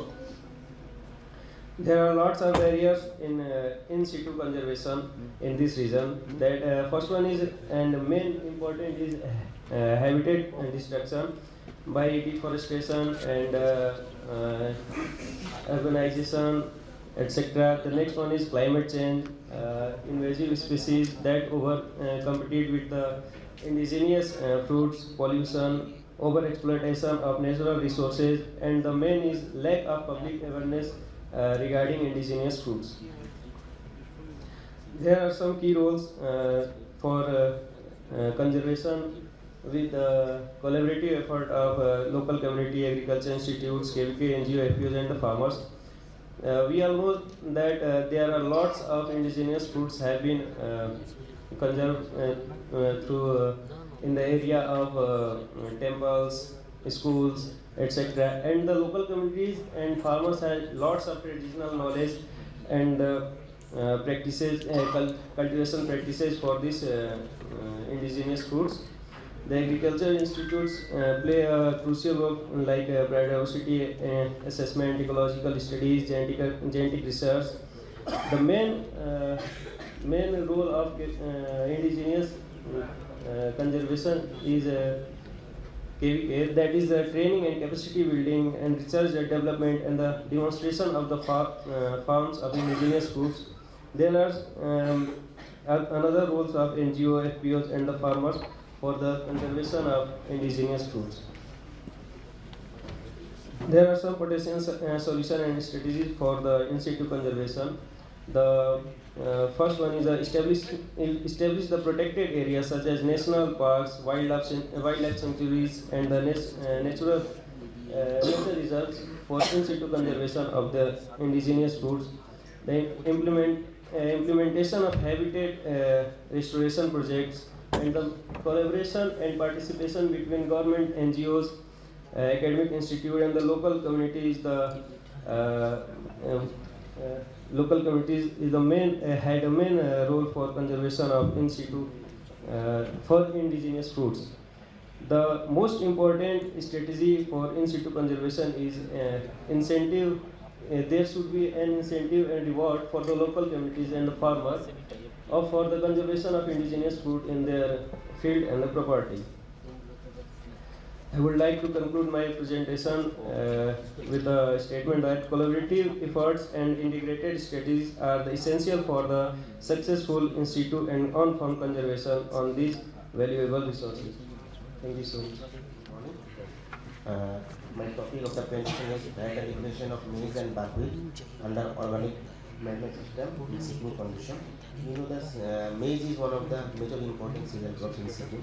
Nearly 40% area in Sikkim is covered by the maize cultivation, and Sikkim is totally urban state in India. So considering this, we have tried to evaluate different types of maize and buckwheat germplasms under organic production system. So we have evaluated different types of maize under organic production system. We have taken 12 germplasm, different types of local and outside, and we have evaluated the potentiality of this maize in the Sikkim organic condition. So different types of maize germplasm like Seti Makai, Pahilo Makai, Ratu Makai, Baiguni Makai, Kalu Makai, RCM 1-3, RCM 1-1, RCM 75, Debek Shongul 11, 31, Debek Shongul 37, and Debek Shongul 35 has been evaluated for different characteristics like plant height and dry matter. leaf area index and different types of parameters, and their correlation matrix has been analyzed. So, and accordingly, different types of economic effectiveness of this germplasm has been evaluated. So, considering these, we have concluded the summary that cultivar Seti Mokai recorded significantly maximum plant height, that is 305 cm as compared to the other cultivars. The highest dry matter accumulation, that is 81 gram per plant, was registered under Rato Mokai, which is significantly superior to that remaining cultivar. The maximum leaf area index was reported with Vivek Shongul 35 as compared to the other cultivars. As compared to the other cultivars, the maximum pod length, that is 16.7 cm, was reported under RCM 1-1. Vivek Shongul 31 registered a significant higher crop guard than other cultivars. Talo Mokai, it was recorded higher number of grain per row. And finally, the yield was maximum under Vivek Shongul 35, that is 3.97 ton per hectare as compared to the other cultivars. So, short duration maize cultivar Vivek Shongul 35 was found most promising in terms of productivity and probability, and may be recommended for the cultivation under organic production system in seeking condition. Then coming to the evolution of different types of buckwheat. You know, buckwheat is one of the major important cereal crops in seeking condition. Here also we have taken 12 different germplasms, and we have evaluated the germplasms for different characteristics like plant height, above ground diameter, chlorophyll content, leaf area index, and transient. And accordingly, we have also calculated spike length, grains, seed index, genotypes, cross result, etc. And different types of statistical analysis has also been analyzed. And then finally, we have concluded that among the buckwheat cultivars, the buckwheat genotype PRB1 had the tallest plant height, while IC109729 had the shortest. However, the maximum above ground diameter accumulation was, and leaf area index was located under IC49671 followed by IC109433. While the chlorophyll content was highest in Sangha P1, and the local methane, that is local, it is a indigenous of Sikkim, was the short duration buckwheat genotype, while Sangha B1 it takes a more longer duration, that is 113 days. And finally, the maximum production efficiency, that is 14.2 kg per hectare per day, profitability and the liquid acquisition pattern was higher under IC49671 closely followed by IC109433. Overall, the findings suggested that the buckwheat genotype IC49671 and IC109433 are suitable for cultivation under the eastern farming, and especially for organic condition. And this is the first study which I have identified under the project of All India Network Project on Organic Farming that was funded by IIFS and Modipro, and we have identified the first suitable variety under organic production system. Respected co-chairs and dignitaries on the dais of the dais, I am glad to present my work conducted at the South Garo Hills of Meghalaya on Komila cotton. And this photo I have collected from the Tura book house. This is a photo from 1909 for short staple cultivation, but now. So this Komila cotton, popularly known as Garo cotton or Assam Komila, it belongs to the, because of the pre-independence time, we used to market this cotton in the Komila district of Bangladesh. And now this belongs to rare race, that is Gossypium arboreum race Sernam, and it is cultivated under June cultivation. And even now, very surprising to know that whatever the cotton produced in Meghalaya is directly exported to the Japan or European Union. And as we are aware, 49 species are there, in that 4 species are cultivable in nature in case of cotton. And the distribution of arboreum, there are 6 races in the arboreum. 3 races are confined to India. One is southern part of India, we have Gossypium arboreum indicum, whereas in the eastern India, eastern part of, especially in the Chittagong hill of Bangladesh and in the Garo hills of Meghalaya, we have this Sernam cotton. 71 genotype single plant selections I made, and I also documented the traditional knowledge. This one around very less population of Songsaris are there in case of Garo hills. They are animist, they are worshipping the nature, and they are mainly involved in this conservation of these cottons. The second figure indicates the coarseness. She is examining the coarseness. Third one, they carefully selecting the big bold types. Fourth one is a tool they are using for separation of the seeds from the seeds, and the H indicates the custodian farmers. And after that, we went for ginning and sown these genotypes in the 3 locations at Sansangre, CCS Tura, and other place. And I went for farmer participatory evaluation for these 371 genotypes. We have identified, please see the range, we got wonderful diversity with respect to the bole weight, and also the diversity with respect to the single plant height, seed cotton yield. These are some potential genotypes we have selected. And I also did some baseline survey and focus group discussion to identify which are the characters are ideal for the future breeding programs. They are very much interested in the fin pole worm resistance and grey mildew. These are the 2 disease problem, disease and pest problem. Most of the things are very common, especially coarse fiber and bold seeds. These are some aspects they are doing, which is a graphical representation of our farmer preferred traits. And we also studied the seed distribution system. The seed system is totally informal, and we studied the dust characterization. We got the variation for the 7 characters in the highest level, and remaining things not much. For example, the petal color is cream in nature, petal spot was present, stigma we got both exerted and embedded. Male sterility was absent. The bole weight, left side I am indicating there is 9.2 grams, almost. I have written 8.9. This is more than 9. So lot of variability is there in case of Gossypium cernum for the bole weight. And we got wonderful variation for the seed pulch, sparse, medium, dense. And the fiber quality, we went for the fiber quality analysis in case of Sircot, Mumbai. We revealed that the length was ranging from 17 to 24.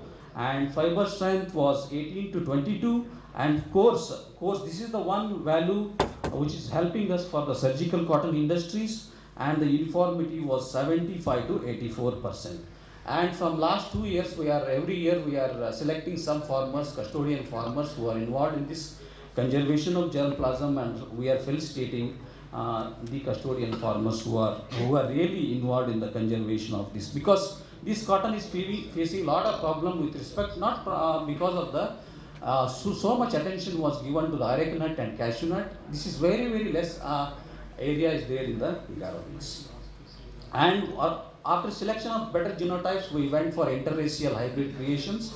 This year I generated 42 hybrids from the race. The right side one is the Bengalensis and left side one is the Cernum. We have generated the hybrids and we are evaluating in the coming season. And future line of work, understanding the farmer knowledge, diversity, distribution of cotton is very important. And evaluation of these germplasm for biotic and abiotic stress is naturally grown under 2000 mm rainfall. This is very highly resistant to the biotic stresses. And we need to develop a potential lines for the high micronair with higher yield and short fiber. And we need to do the combining ability and heterosis assessment and molecular characterization for the genes responsible for big bold types and higher gening outer will be carried out in the coming season. And we need to popularize this cotton as a surgical cotton. Already we are exporting to the other countries, and why not we can use this cotton for the Indian other states also. We can send this cotton as a popularize this cotton as a surgical cotton. Thank you very much. Dr. Ajanta Bira. Yes. Today I would like to present the success of the technology that intervened by ICI KVK Chandler in the farmers' field. Sir, we have introduced integrated farming system in the field, so I am presenting one of the success story.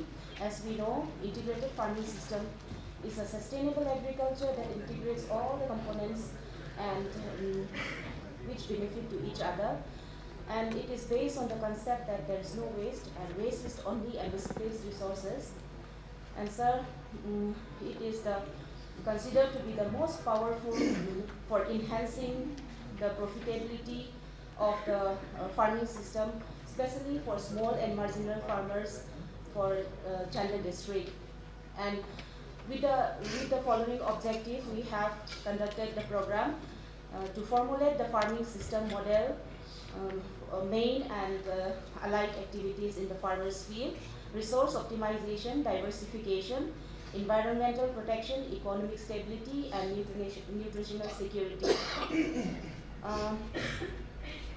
Under enhancement of livelihood security of the tribal farmers of Chandigarh district, we supported by Director ICR NES Union, we under TSP project, we have conducted the program, and we have chosen one location, that is Lampau-Pasna village, as a model village, and which is 5 kilometers away from the district headquarters, having 30 number of households. Out of that, we have benefited 80 numbers of farm families, and we developed 9 numbers of IFS model. So among the 9 IFS, today I'm presenting one of the success story of one farmer, sir. And the component that we integrated in his farm is that agri, horti,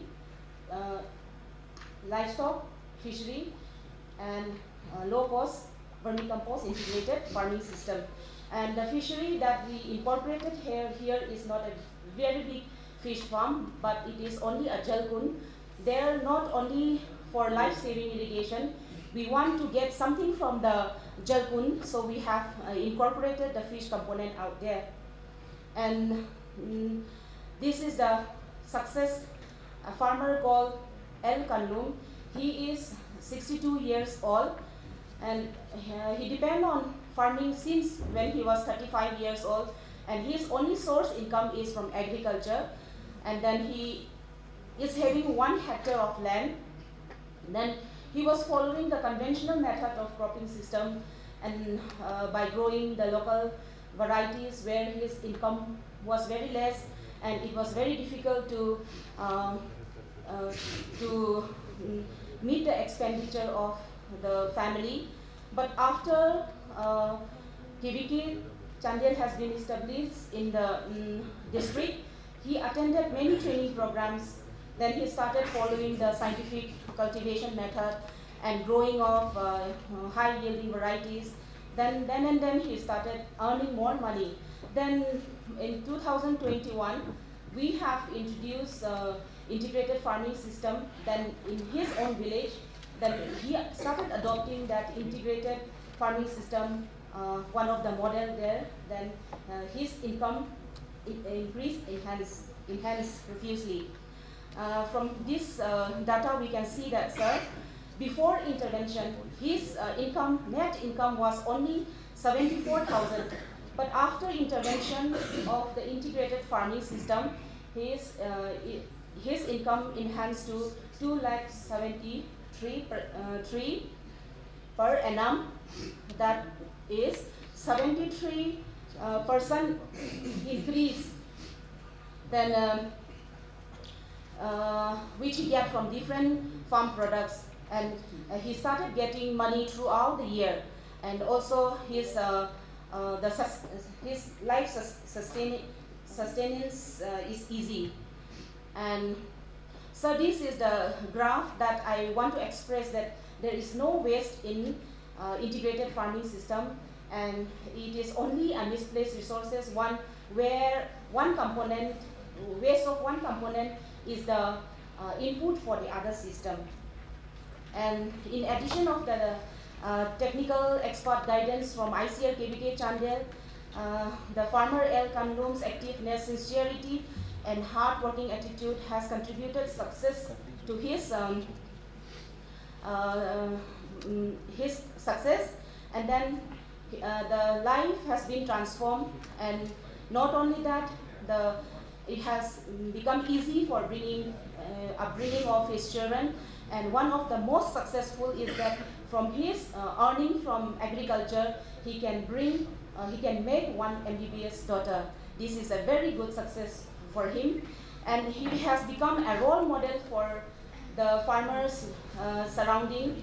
And as there is a saying, seeing is believing.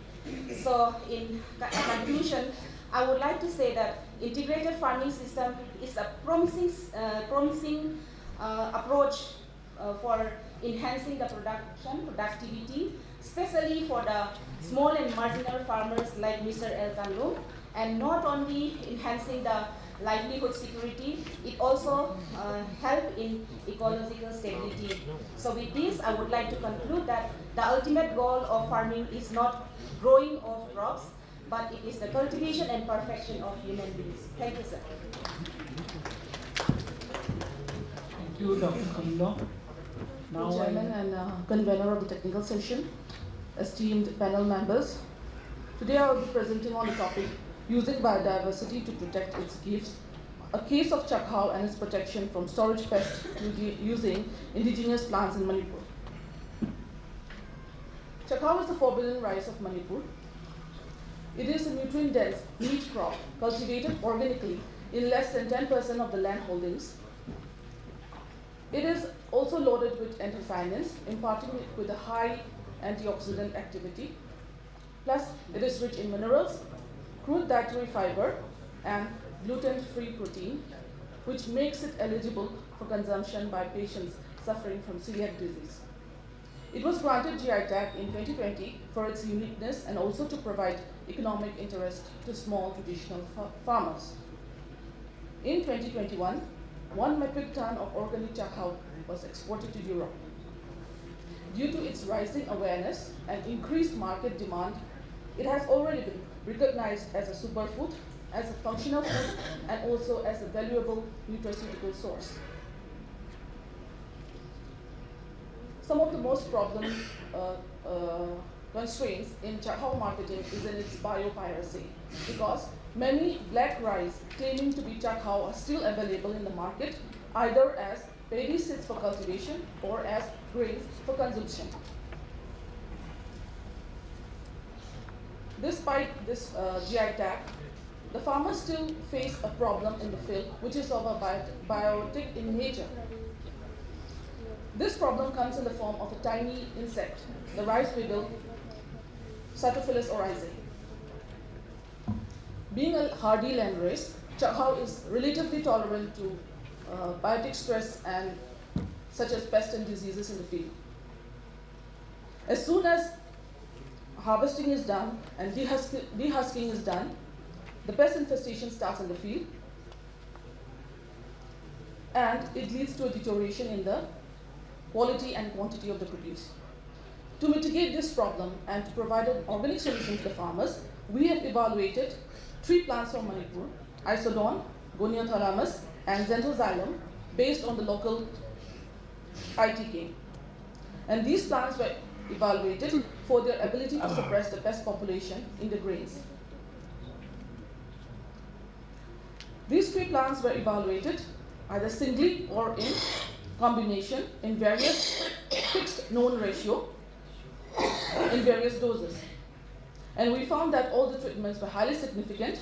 The best treatment was given by Isodon and Xanthoxylum in the ratio of 70:30 with a GI 50 of 0.98, and the subsequent best treatment was Isodon and Goniathalamus in 50:50 ratio with a PI 50 of 2.65.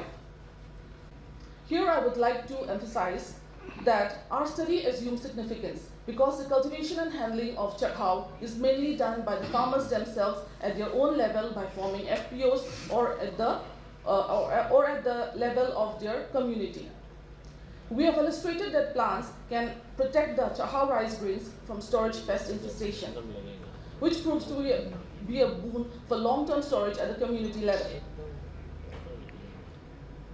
I conclude with the message that the adoption of this eco-friendly, easily available and affordable technology not only provides an organic solution to the pest problems, but also directly impacts the quantity of produce reaching the market and the consumers, thereby uplifting the socio-economic welfare of the farmers, while also indirectly improving the health of the individual consumers, the society and the environment in a holistic manner, because the technology is pesticide-free, easily affordable, and also in alignment with the sustainable goals of the future. Thank you. I conclude my presentation with this, And I also acknowledge the help and support of our institute because this work was a part of the Approved Institute project. My name is Dr. Pembalamu Bhutia. I'm working as scientist at ICR Research Complex for NEH Region, Nagaland Center. I'm here to present our work on ecological structure and functional dynamics of home gardens in the foothills of Nagaland. So actually this is the rationale. Actually, accurate assessment of vegetation diversity is very essential for sustainable management and utilization in any land use system. It also helps us to identify the threats to the biodiversity from different factors and also helps us to appropriately design conservation strategies. And also carbon studies, which I have taken here, is also very important for ecosystem health and functioning, and also to understand the climate change mitigation abilities of different land use systems, and also it supports the development of carbon-free market in the future. And there was a lack of data on species composition and ecosystem services, especially in the home gardens of Nagaland. So especially no study has been taken till now. And actually when I was posted there in Nagaland Center, our director has told me to develop an agroforestry model which is suitable for that area. So for that, to develop any suitable model, agroforestry model, we need to actually know the species which is ecologically suitable, economically viable, as well as socially acceptable. So I have taken the studies on the basis of this rationale. And the methodology study area, I have taken Chumbugudima district. This is the district where our center is located. And this district is a quite small district. And then for the study purpose, I have divided the district into 3 elevation zones. And in total, 54 home gardens were assessed. And different diversity indices, IVI, biomass, carbon in the soil as well as in the biomass was taken. And this is the research finding. A total of 130 species, excluding the weed species, were taken, were recorded. Most of it was trees, followed by herbs, shrubs, and fibers.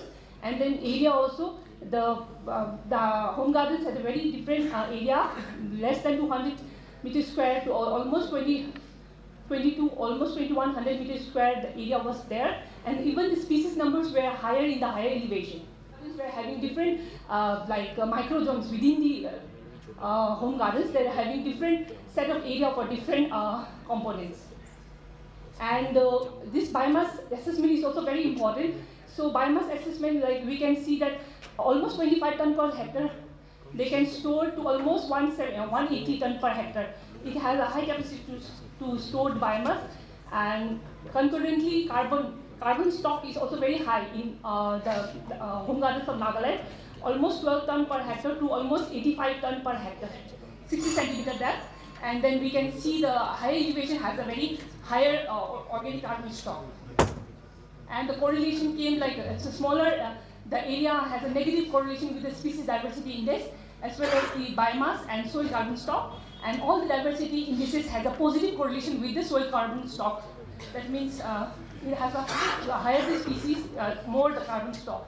So actually the study was done in order to develop agroforestry model at our research farm. So based on this study, I have selected the most common species which were having market also and which were ecologically suitable.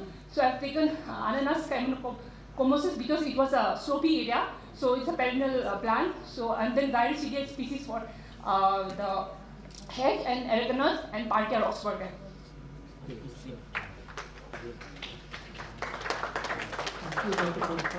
Chairman sir, co-chairman sir, convener, distinguished scientists and delegates, a very good afternoon to all of you. So the topic of my presentation is effect of pollen storage techniques on kiwi fruit quality production under organic management practices. So we all know that kiwi fruit is a dioecious species, and this is a picture showing the male and female flower. So it is very much important to do artificial hand pollination to get a good crop and very high fruit set. So, and also the flowering period of kiwi fruit is very short. It lasts for 20 to 30 days.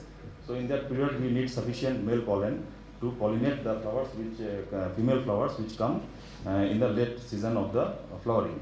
So here in this study we have taken two pollinizer cultivars, Allison and Tomori, and we have stored them under different sub-zero temperatures with 0, -4, -10 and -20 degrees Celsius. and we have stored them for 7, 14, 21, 28, 35 and 42 days of storage. So and we have seen the viability of these pollens with the acetocarmine test and in vitro germination test. So we have found that both the storage method and the days of storage, they have a significant influence on the viability of pollen. So these two were the variables which had a significant effect.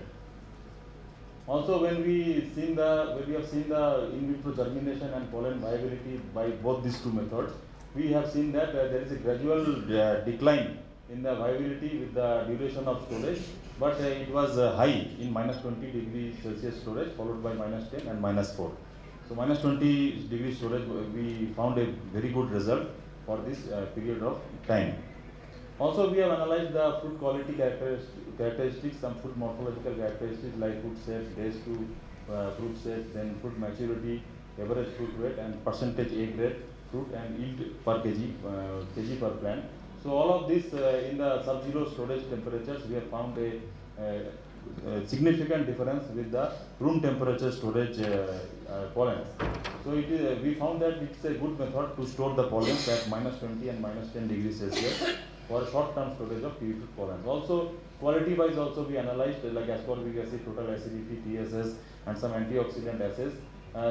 Here also we have found that the sub-zero temperatures, they have at par quality parameters as compared to the room temperature stored pollens. Also, we have gone for some quality analysis through HPLC of different temperature stored pollens, and we have found a spectrum of compounds with having different activities like antimicrobial, antibacterial, and anti-inflammatory. So these are the list of compounds which we have found there. Also, we have gone for some correlation analysis within the fruit morphological traits and fruit biochemical traits. So we have found some good, interesting, positive and negative correlation among the traits. Also, we have clubbed the variables into different with different treatments. So we can see how the parameters they are clubbed together according to the treatment. So this is the biplot showing those grouping. So in conclusion, we found that -20 degrees Celsius pollen storage was found to be very effective in terms of yield and quality for this kiwi fruit pollen.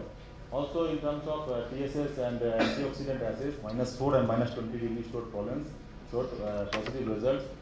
And also, we have found some good compounds in HPLC analysis with the fruits which were pollinated with sub-zero temperature stored pollens.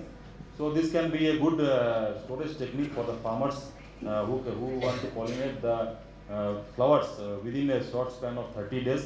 So it will solve the difficulty of the farmers for storing the pollens for such a limited time using -20, -4 or -10 degrees Celsius storage of these pollens.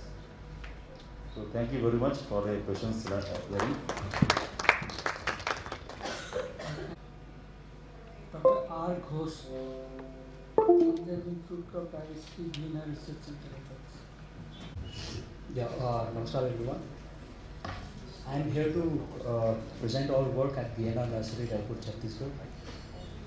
In conserving fruit crop diversity, in the absence of my dear friend Randeep Ghosh, he is not able to come because of his engagements back home.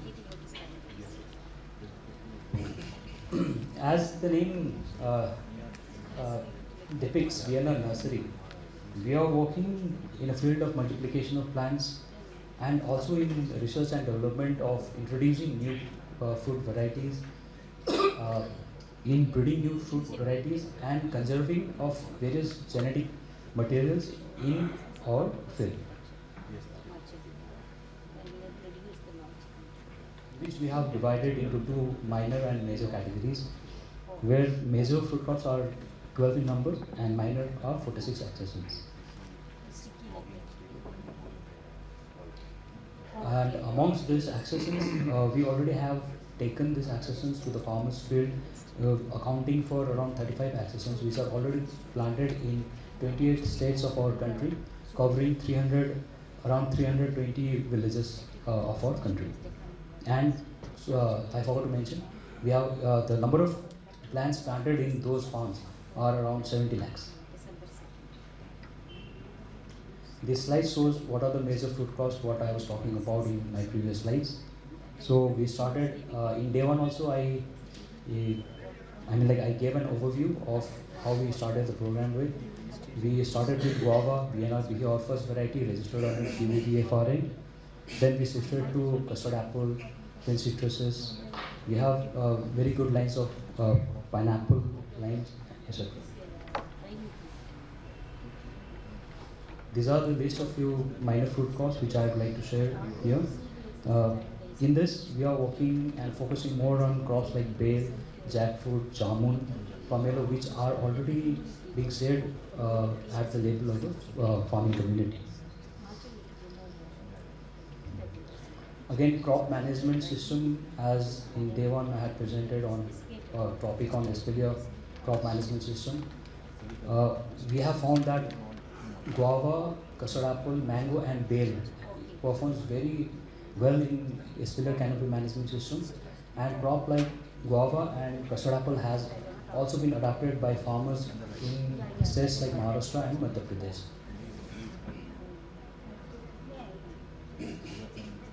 The number of crop, if we want to quantify, is more than 70,000 number of plants of Vienna, Bihi, Madhur and mangoes are there on the field, adopted by the farming community. These are few other crops which we are working on the plant geometry system, like wax apple is there, fig, pomelo, then jackfruit. Performance of different genotypes, what we have found is there are 5 number of accessions in guava which are performing very well in our ecology. In the similar way, mango we've got selected actually 5 genotypes, and in limes and lemons there are 3 genotypes which perform very well in our ecology. In the same way, this is the list of minor fruit crops like custard apple, bale. This is the bale which is in Espalier system of canopy management. Apple, pear, dragon fruit, all these are performing very well in our climate.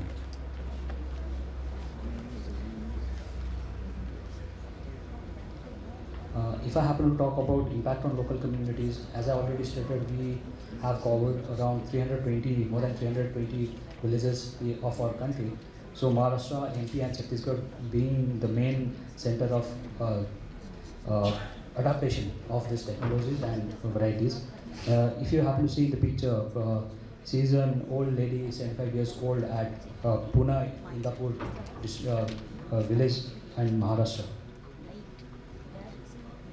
So with this, I'd like to close my presentation here. Thank you. So I have very little time, so I'll just start. So my presentation is building value chain for the native crops of Assam. To do this, first we have to identify and collect the source material, that is seed. The first step is seed, and the second step is the field trial of those seeds, so that we can understand how these seeds perform in the field. What are the characters, yield, quality, and all things like that. So these many varieties were under field trial for 3 years. Then from that we recorded the characters. Then the second step, we have done is that we have created one field gene bank for this crop. So there are 475 rice, black gram, and all these crops are still there in the field gene bank, so that we have the source material with us. Secondly, the 28 mother trials of paddy, green gram, black gram were done.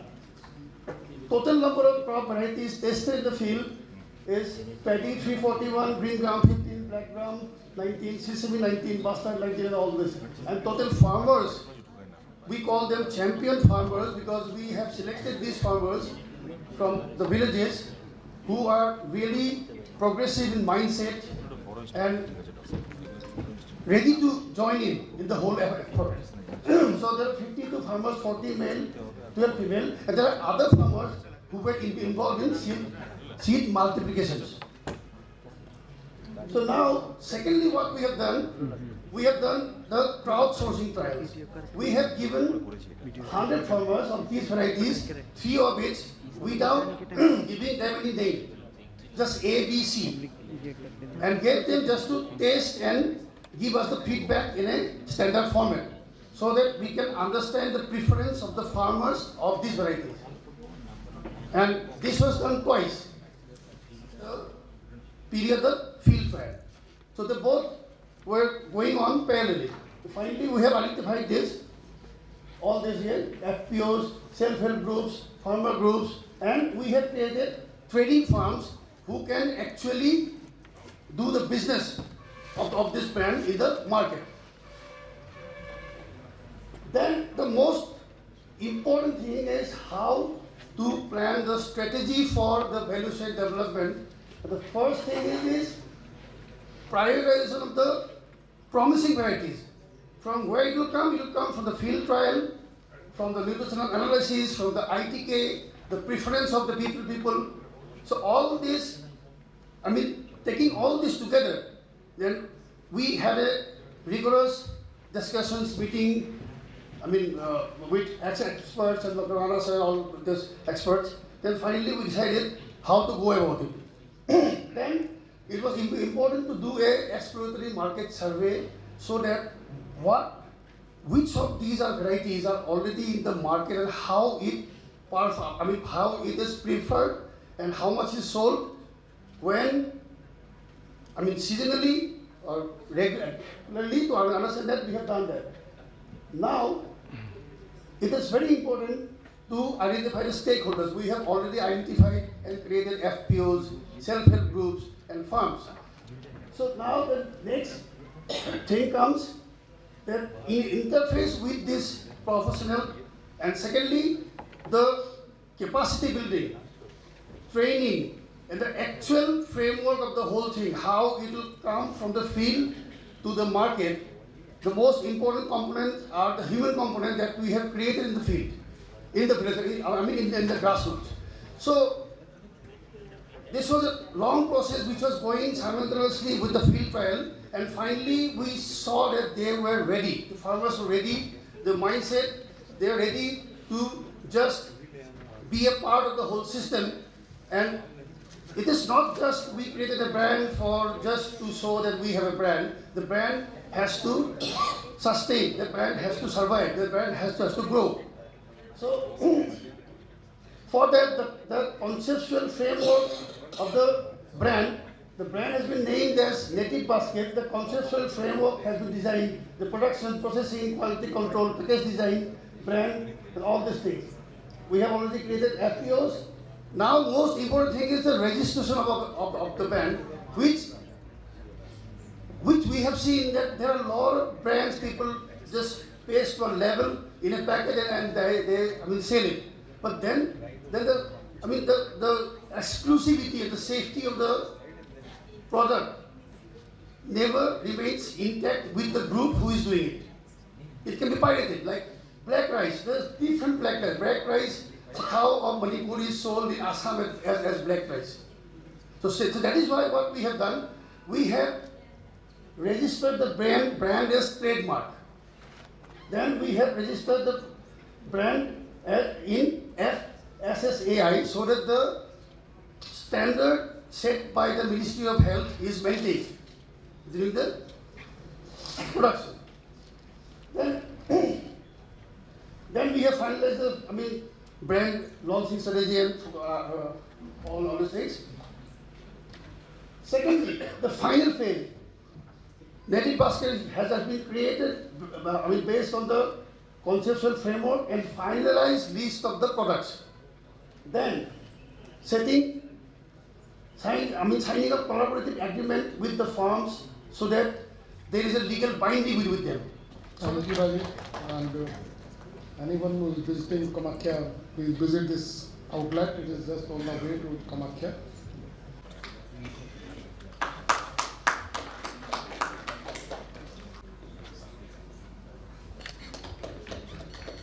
I request to Tyagi sir kindly felicitate to our convener, Dr. S.P. Das sir.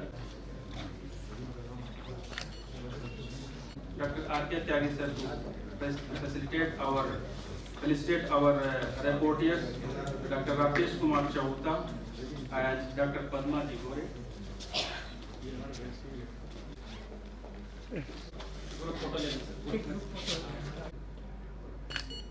Yes, Member Secretary of 191 17 items. Sohia spearheaded one of India's most innovative farmer support systems.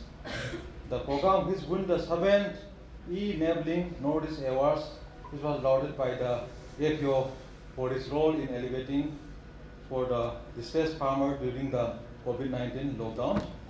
So let us have a big applause for this award, very reputed, very esteemed to co-chairs. So now I hand over the mic to both the Dr. Basunda Singh, the convener of this very important technical session 5. Most respected Sri B.K.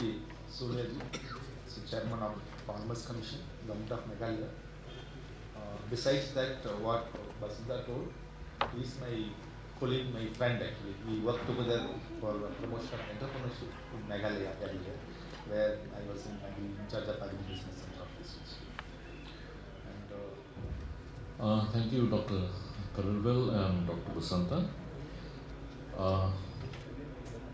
First of all, I'm very happy and privileged to actually be here, not only to chair the session, but also to offer some insights on especially wine entrepreneurship. Of course, as Dr. Karulvel has said, that we've known each other for many years, and as head of ABI, he has been responsible for the incubation and the creation of many enterprises, many of whom have also been co-mentored by MIE, by the Meghalaya Institute of Entrepreneurship. But the starting and the technical support that the ABI has given to all these entrepreneurs who are currently have their own businesses and are doing quite well, I think the credit goes to ABI. That being said, today's session, I think we have quite a number of presentations, and without further ado, because I think we are running behind time, let us start. I think, okay, the first one is mine. Please. To initiate our the technical session, the first the keynote speaker of this session, Sri B.K. Solya. So I request Sri B.K. Solya, Chairman of Farmers Commission, Government of Meghalaya, to deliver the keynote lecture. We will the lecture on entrepreneurship ecosystem creation with wild edible fruits using fermentation technology. Yes, sir.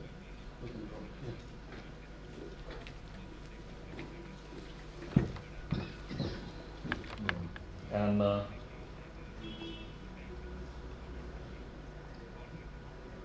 today I'm going to speak about this topic, and it's a huge topic.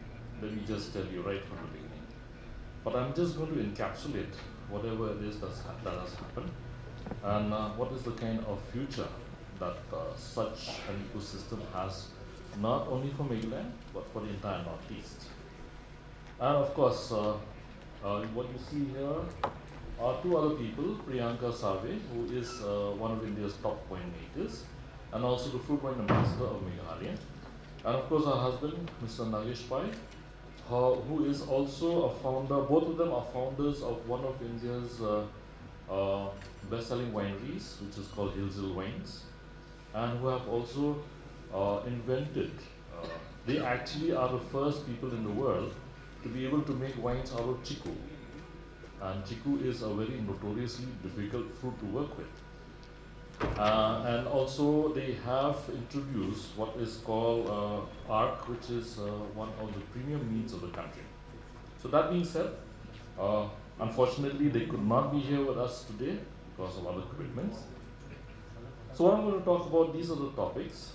And I'm going to run through them very quickly, and I will stop wherever I feel that I think that we should put emphasis on, so that we don't waste much time. I'd like to start with this statement. The world of non-grape wine making remains unexplored. We have 2,000 fruits, and it is surprising that grapes are exclusively seen as the best fruit for wine production. This was a statement made by Mr. Ken Kumar, the ex-chairman of the Farmers Commission, when we went to the Wine Expo in Mumbai, which is one of the world's biggest wine exposition, 2021. Prior to 2021, there was no talk of fruit wines anywhere in the country nor globally, except for a few countries like Germany and Canada. 2021, when the statement was made, it created a huge impact in the industry. When we said that we need to rethink the grid-centric approach and explore the production of these high-quality wines. Fruits. India is a country, and I think we all know that Nasik is the capital of the grape wine capital of the country. But beyond Nasik, the wine industry has not progressed much. It is still limited to Nasik. Yes, there are brands like Sola, Shandong, and Growers who are, so to say, giants in the industry, but the market share is relatively small. And the fact is that when it comes to grapes is actually not, the wine grapes are actually not native to India. The grapes are important, the technology is important, the consultants are important, the winemakers are important, but yet India's exports of wine to other countries is minimal. Now, isn't that, to us, that was a very strange thing to happen, because you see, in other countries, they have something which is called appellations, standards, so many non-tariff trade barriers, which to me is a non-tariff trade barrier, which prevent the entry of wines from non-European countries. Say, for example, South America, where countries like Chile and Peru are producing wines, fruit wines. Therefore, as a commission, we felt that with the rich diversity of fruits that we have, and we know that almost every fruit, not only fruit, vegetables, spices, spice crops like ginger, root crops like beetroot, can be made into excellent wines which the world has never seen. And that is the reason why we got involved. And of course, you all know this, that Meghalaya as well as the Northeast, has a huge diversity of fruits which are sometimes not commonly known. Now, for example, Soyong is there in Nepal, it's there in Sikkim, it's there in Meghalaya, Prunus nepalensis. Theagism is a fruit which we discovered last year in the Garo Hills. We never knew this fruit existed. Theagism is actually Prunus jenkinsii. And we did not know that this fruit existed in the Nokrek range. And it was by chance that it was discovered. And let me tell you, this is one of the most complex wines we have ever tested or tried or tasted.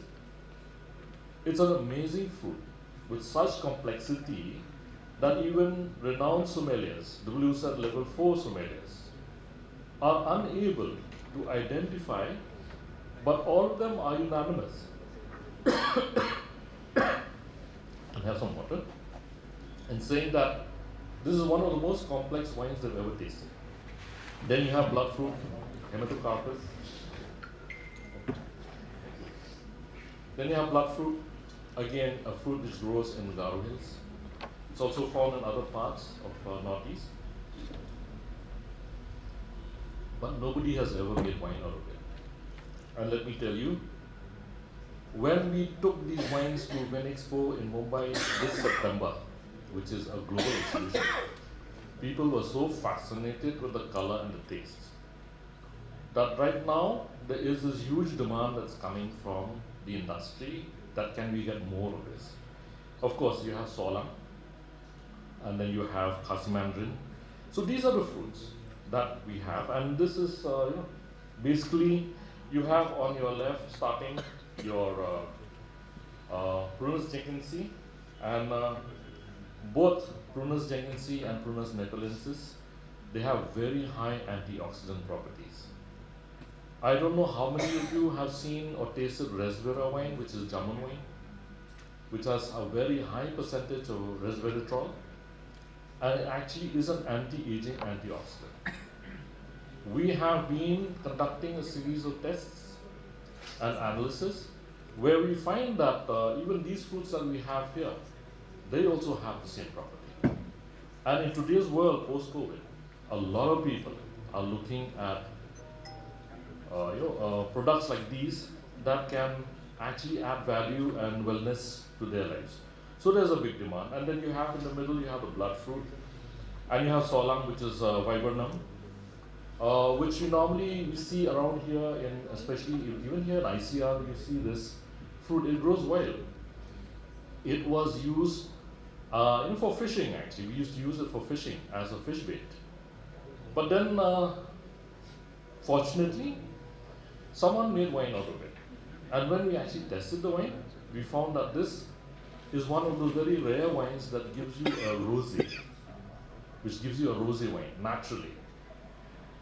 And that is how we identified these crops and these fruits like Prunus plum, and then your wild apple, which is one of the best wines next to Soyo.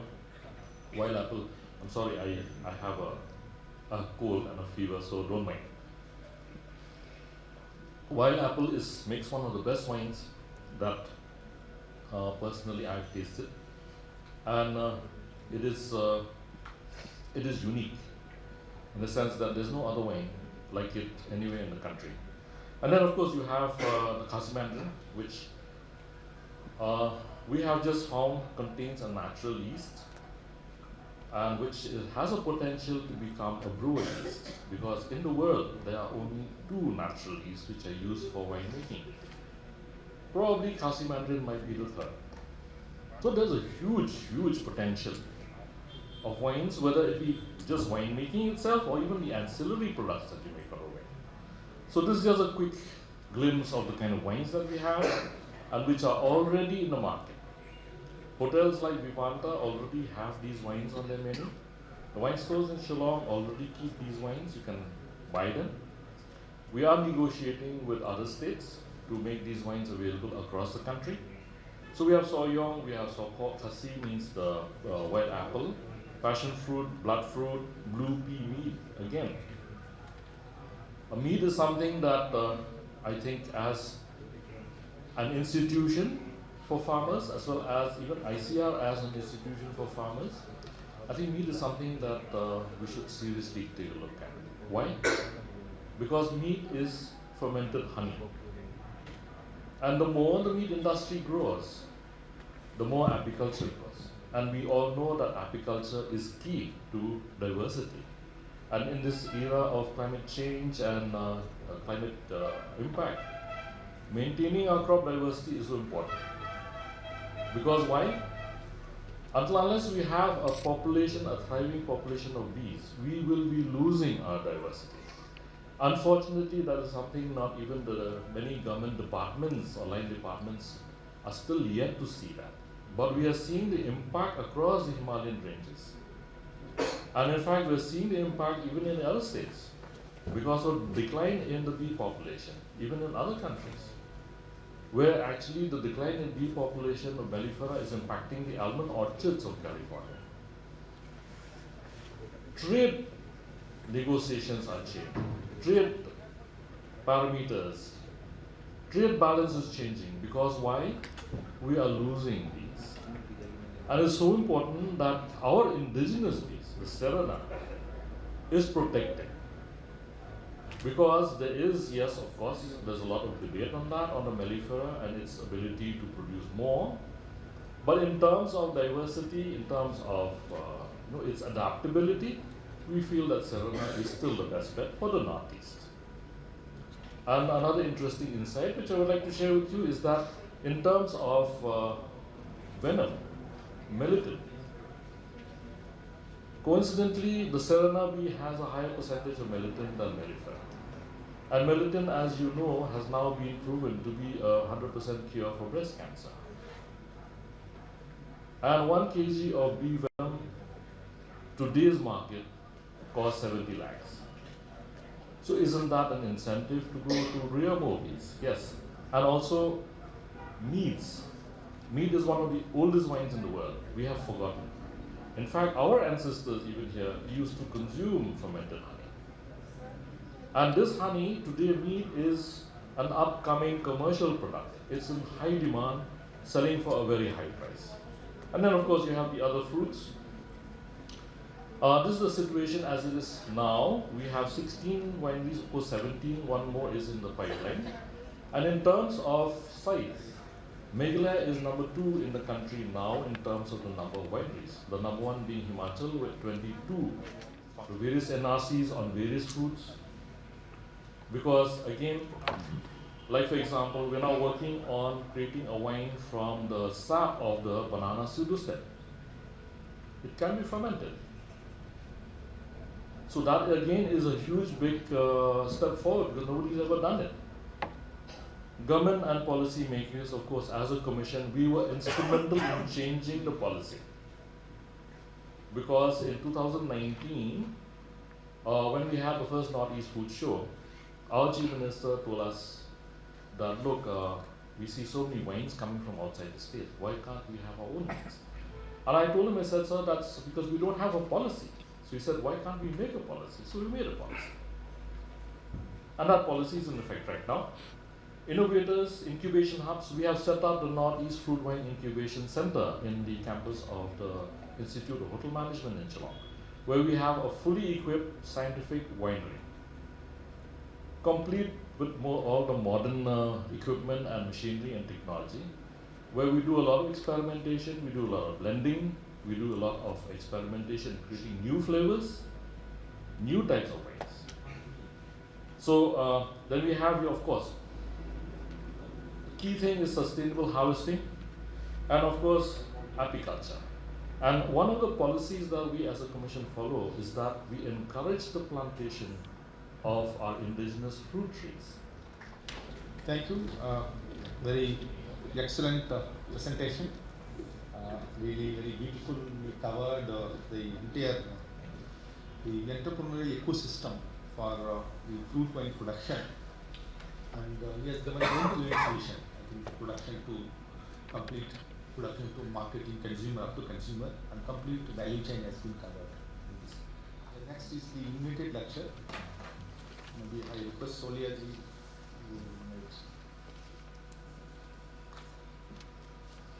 Okay, is Mr. Mauro here? Are they here? I don't think they are. Mr. Dr. Rajiv or Mr. Rajiv Sharma, Foundation for Development Integration in Guwahati. Or that's done. So we move on to community-based.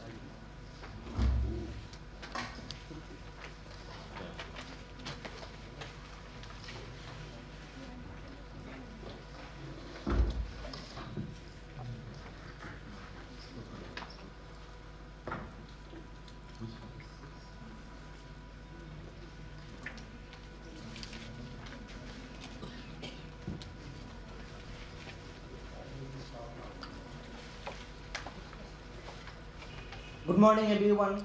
Good morning respected co-chairman sir and all delegates. Myself Dr. Suman Natta, scientist from ICR NRC Orchid.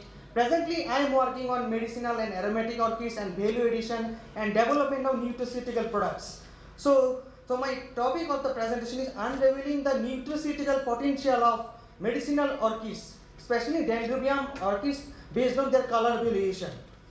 So Orchidaceae is one of the largest and highly evolved family which is known for traditional medicine since ancient ages, and several phytochemicals such as phenolics, anthocyanin, and alkaloids all are present of those orchid species, And Dendrobium, which is known for third largest orchid species, also known for potential antioxidant, anti-cancer, anti-diabetic potential. So due to presence of tremendous nutritional as well as therapeutic potential, which is considered as a nutraceutical raw ingredients. So sir, nutraceutical status. After post-COVID era, the demand of nutraceutical in market has been growing rapidly. In India, it is expected that within 2030, it will grow up to CAGR 13.6%, and 2023, it is estimated that 26 billion business has been done by Indian markets.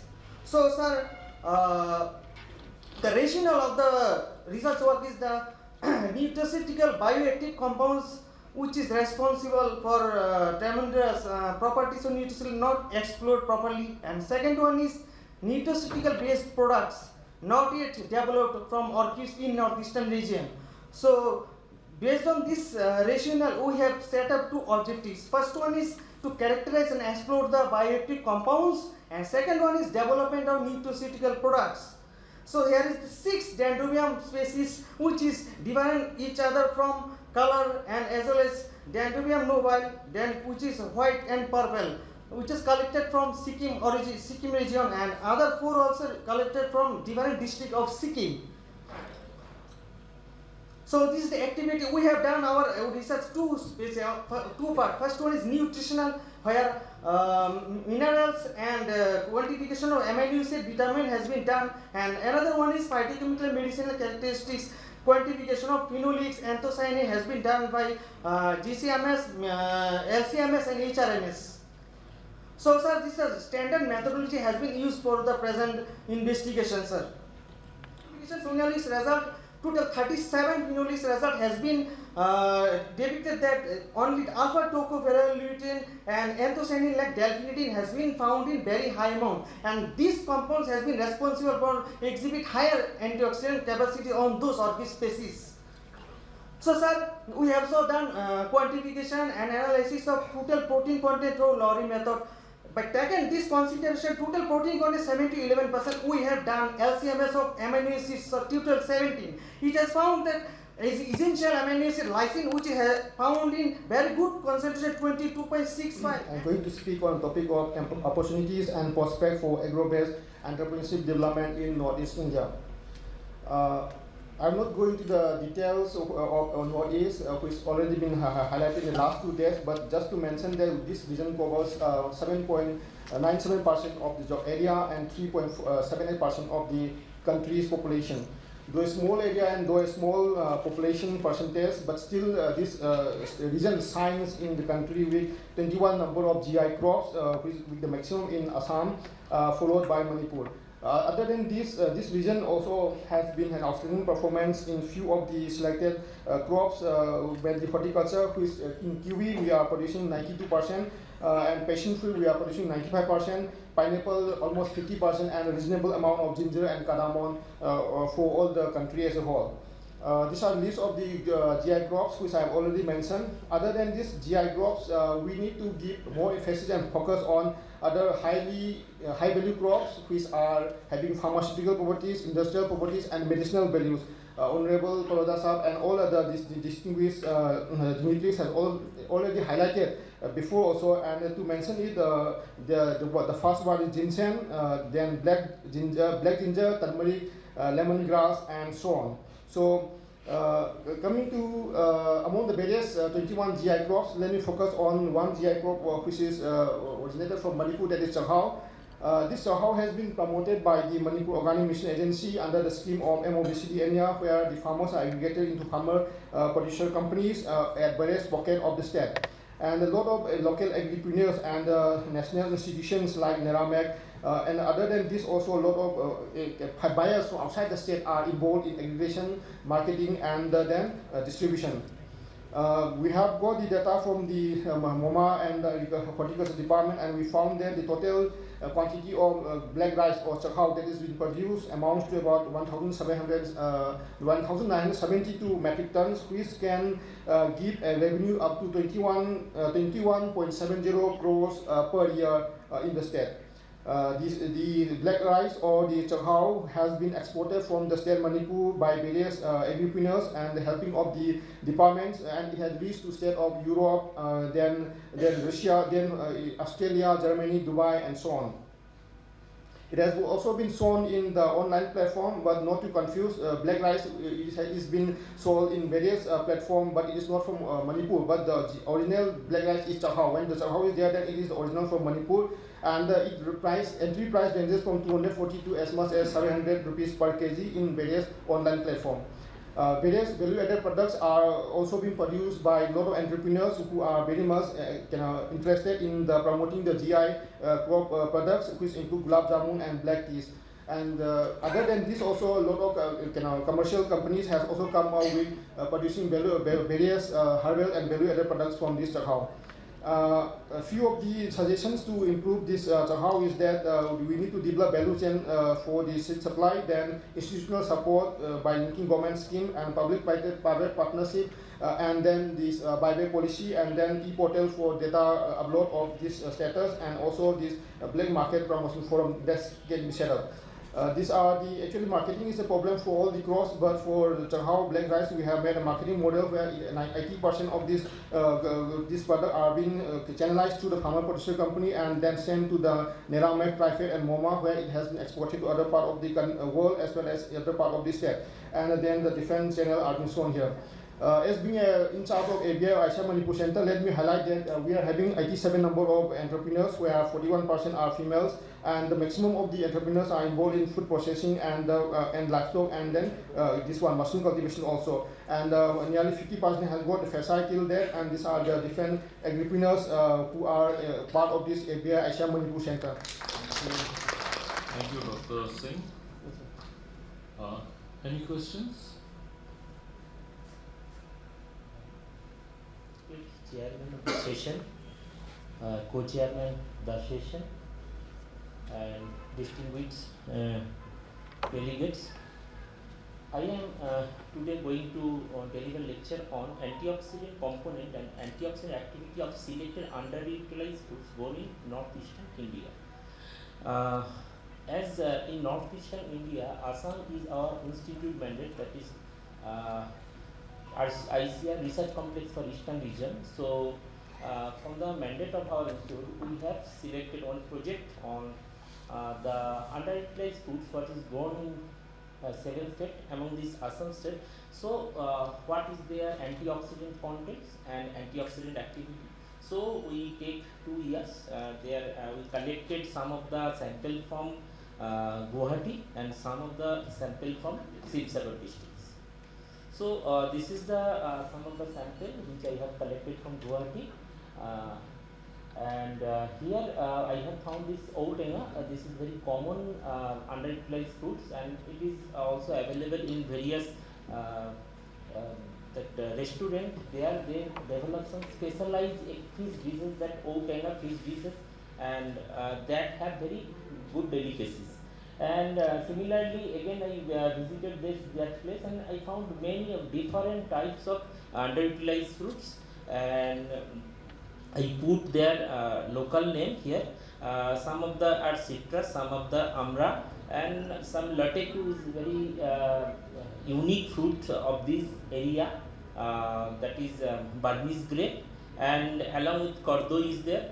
And when I visited Sibsagar districts, I found that that is a unique product is there, bird tekera and Kuji tekera, that is Garcinia species, and Naga lychee, that is longan, that is very small size fruits are available.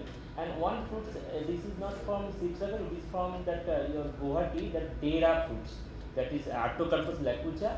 And one important interesting seeds available, that is chama seeds, that local people use as a fried material. So what after collection we take it to our institute and we analyze some of the compounds, that is phenolics content, flavonoids and antioxidant activity. Here when we analyze, there is a good diversity in phenolics content, but surprisingly we found some of the fruits have very good high amount of phenolics, that is outenga.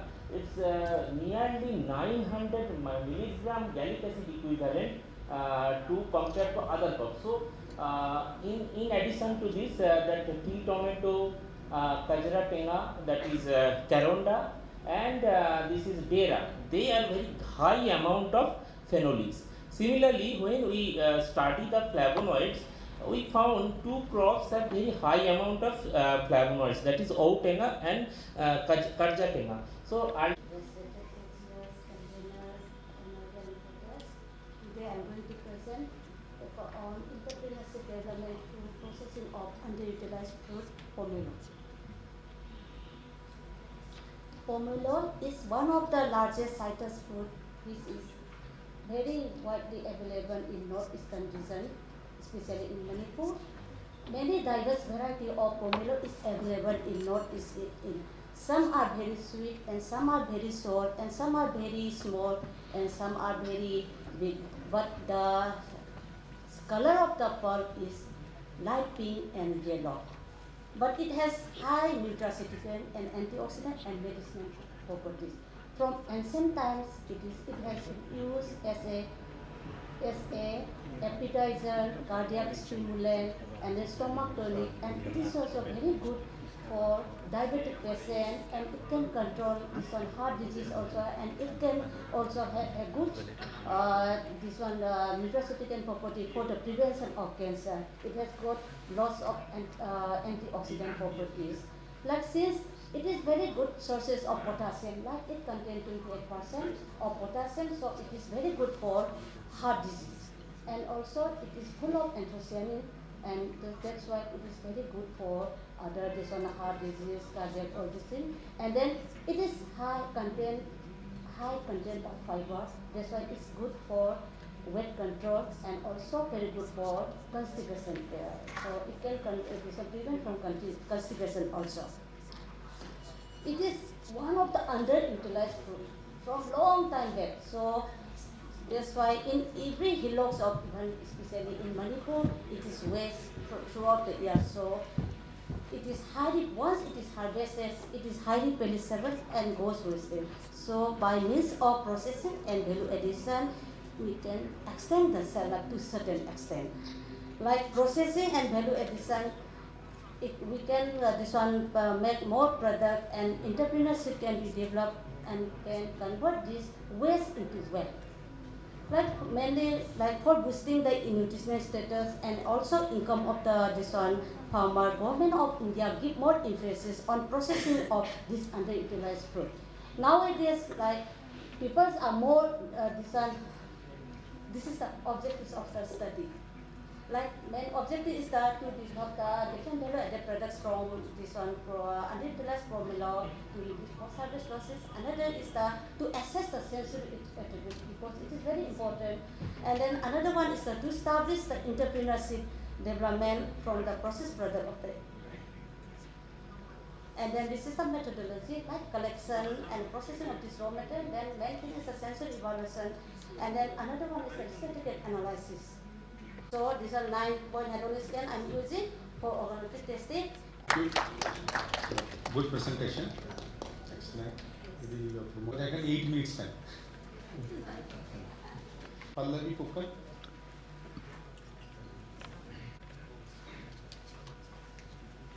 Respected Chairman and Dignitaries, I, Maitri Datta, PhD scholar from Department of Extension Education, Assam Agriculture University, stand here to give my presentation on the topic Entrepreneurial Opportunities and Challenges for Women in Agriculture, a study in Jorhat district of Assam. As we know, the Jorhat is potentially very agriculture district, and it is very potential and active in crop production. So here men and women work together, starting from the household chores up to the crop production in the field and up to the professional life. So they initiate the business, they undertake risk, control, and also respective concern about the business. They are planners and the policymakers. They also assist the farmers or the groups to guide them to use the improved methods or the techniques. So women today, they are the most memorable and the inspirational entrepreneurs. As computers say, that entrepreneurs are individuals who exploit the market opportunity through technical or organizational innovations. So the study of the women entrepreneur in Jorhat district of Assam was conducted with the following objectives. There is to explore the factors promoting women entrepreneurship and also to determine the challenges faced by the women entrepreneurs. Now coming to research methodology, it was conducted in Johar district of Assam with 2 villages, namely Namdeori and Elenmora of the Kopara block, with a total of 120 women entrepreneurs. Now coming to the first objective, to explore the factors promoting women entrepreneurship. It was divided into 2 parts, that is the motivational factors and the facilitating factors. Now coming to the motivational factors, 75% of the respondents strongly agree about the independence in the work life, and 63% of the respondents do not tolerate disagreement. Now coming to the facilitating factors, 71.6% of the respondents, they have strongly agreed to a great extent about the adequate financial facilities, and 61% about the support and cooperation from the family. Now coming to objective number 2, that is to determine the challenges which is faced by the women entrepreneurs. So the challenges are divided into 4 parts, that is the personal, social, financial, and the marketing. So the women entrepreneurs are also mentioned about the major problems, and according to which the scores of 3 to 1 was given about, and it was computed with the help of the PCI, that is the Problem Confrontation Index. So now coming to the personal challenge. Here, 46.66% of the respondents lack of self-confidence, and 7.82% of the respondents have lack of communication with the fellow farmers. Social challenge, 73.3% of the respondents have lack of mobility, and 51.6% of the respondents lack of support from the family. Now coming to the financial challenge, 63.33% of the respondents lack of own capital, and 55% of the respondents lack institutional challenge. 66%, now coming to marketing challenge, 66.6% of the respondents have lack of demand in the local market, and 45.82% of the respondents, they lack into marketing competency. Now some of the suggestions for changing the challenges into possible opportunities. As we got to know that the women are the soul members, starting from the morning till night they work every day. So there is a continuous thing to inspire, to encourage and to motivate them. And also awareness programs should be conducted, training and demonstrations. Also the subsidies and the incentives should be provided, so in order to uplift them. And also they might be examined both at the individual level as well as the farm level, in order to fully understand the difference between the man and the woman entrepreneurs. Now coming to the implications of the study. As the face challenges, most of the challenges due to the family burden, lack of time, etc. So the work life and financial support are the need of any woman entrepreneur. So they should be fostered, and also they should motivate them to mass meetings, trainings, demonstrations, etc. Lack of mobility, as a woman cannot move anywhere at any time due to some of the family norms. Thank you. You completed 50 seconds before the time. Good. Anu? Dr. Bonali Hendrik, scientist, animal nutrition from ILA Assam. I am going to present on the topic on preparation, quality evaluation, and the in vitro studies of cabbage and cauliflower waste silage. Here in Northeast India, there is several benefits for entrepreneurship opportunities from cabbage and cauliflower waste, because in Northeast, like Arunachal Pradesh, Assam, and Meghalaya are the major producer of cabbage and cauliflower. But there is more loss of post-harvest loss due to limited access of this cold storage infrastructure, and there is also loss of around 30 to 15% of cabbage and cauliflower in the form of stem, stalk, and the leaves. So we can convert this waste into silage. Then otherwise there is also growing demand for livestock feed in Northeast region, mainly for the poultry and the dairy industry, and there is less cost is involved for silage preparation as compared to the another processing. And there are also some schemes like National Livestock Mission and Rashtriya Krishi Vikas Yojana, and like National Council, Northeastern Council also support several schemes and promoting for silage production in Northeast India. And there are also opportunities for market expansion in the neighboring states like Bihar, West Bengal, and the neighboring countries like Bhutan, Bangladesh, and Nepal. So considering all this, this experiment was conducted to evaluate the quality of cabbage and cauliflower waste silage, and to study the in vitro parameters of cabbage and cauliflower waste silage. So this is the preparation step. First, collect the cabbage and cauliflower waste, then clean it properly, and the diameter should be around 20 to 40%. Then fill the container and keep it for 28 days. After that, all the parameters like chemical composition, fermentation characteristics, lactobacillus count, which is most essential for silage preparation, and in vitro studies was done. After that, silage extracts was prepared, and after that, like fermentative characteristics like ammonical nitrogen, lactic acid, and total volatile fatty acids were analyzed. Then microbial like lactobacillus was analyzed. These are the chemical composition of cabbage and cauliflower waste before ensiling. Proximate principles like diameter, organic matter, total then growth protein, ether extract were analyzed. Then cellular components like NDF, ADF, RDL was also determined. Then minerals content like calcium and phosphorus, and bioactive components like tannins, condensanin, and the glucosinolates were analyzed. 6 types of silage were prepared from cabbage and cauliflower waste with addition of additives like salt, urea, and molasses. Salt is mainly added to enhance the palatability, and urea is mostly added for the nitrogen content. And molasses is added as a source of soluble carbohydrate for the lactobacillus organism, which are the good microorganisms present in the silage. Thank you, everybody. So, respected co-chairs, conveners, rapporteurs, dignitaries of the dais, dear delegates, I am Dr. Anirudh Roy, Senior Scientist Agriculture Economics, and I am just briefing the topic, Incubation Ecosystem in Northeast, Strategy to Establish Agripreneurship and Startup through Indigenous Fruits and Vegetables. So I am not going into details.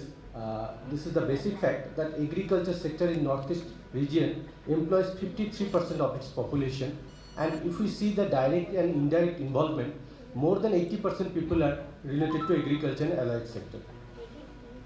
So indigenous fruits and vegetables of Northeastern region. So this region has a rich source of diverse carambola, Burmese grape, tamarind, olive, wild jamun, elephant fruits, tree bean, etc. So Northeastern region of India is known as the hotspot in India, biodiversity hotspot, and for indigenous fruits and vegetables accounting about 5.1% of its fruits and 4.5% of vegetables in national scenario. So if we see the fruits and vegetables, why we are giving much importance? Because these are rich in dietary fibers, vitamins, minerals, and also the source of many natural compounds such as antioxidants, antimicrobial, and anti-inflammatory agents. So regardless of the wide variety sort of these fruits and vegetables, they remain underutilized, and so creating commercial and nutritional products from these indigenous fruits and vegetables will create an option for effective utilization of these resources. So scope of entrepreneurship, generally there are, I already discussed this first point, rich natural resources. Then prevalent supply and demand gap. Already demand is high and supply is less. And if you see the northeastern scenario or compare with the mainland India, most of the fruits or vegetables are giving less productivity as compared to the mainland productivity. So there is still scope for productivity improvement and ample scope for export. Like northeastern region shares borders with these Asian countries and South Asian countries. So there is a huge potential for scope and render immense potential for border trade. So potential ventures to cater, where we are going to intervene, like production, processing, agro input and service sector.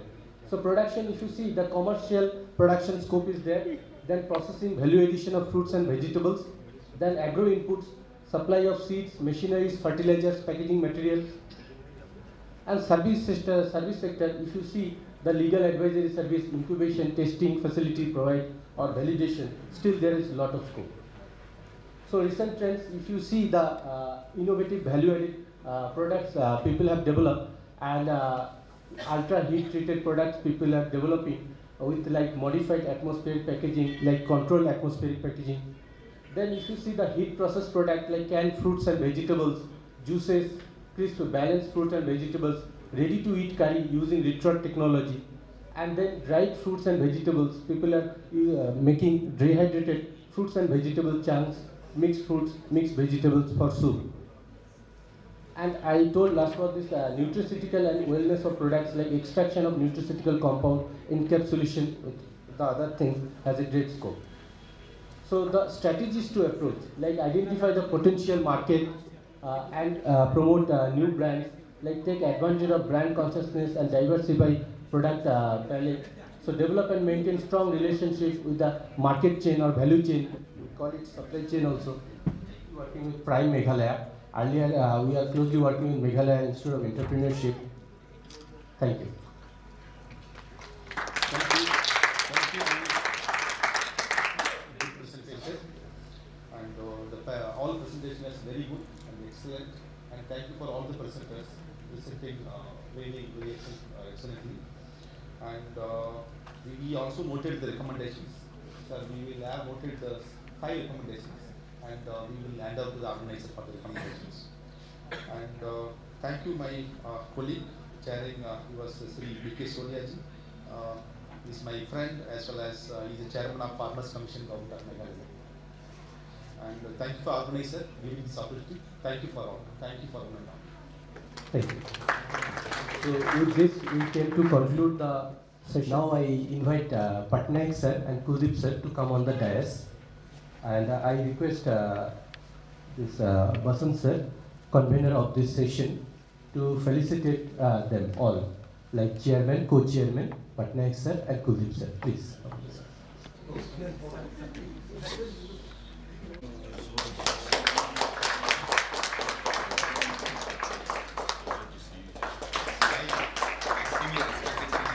I learned many things from Patnaik today.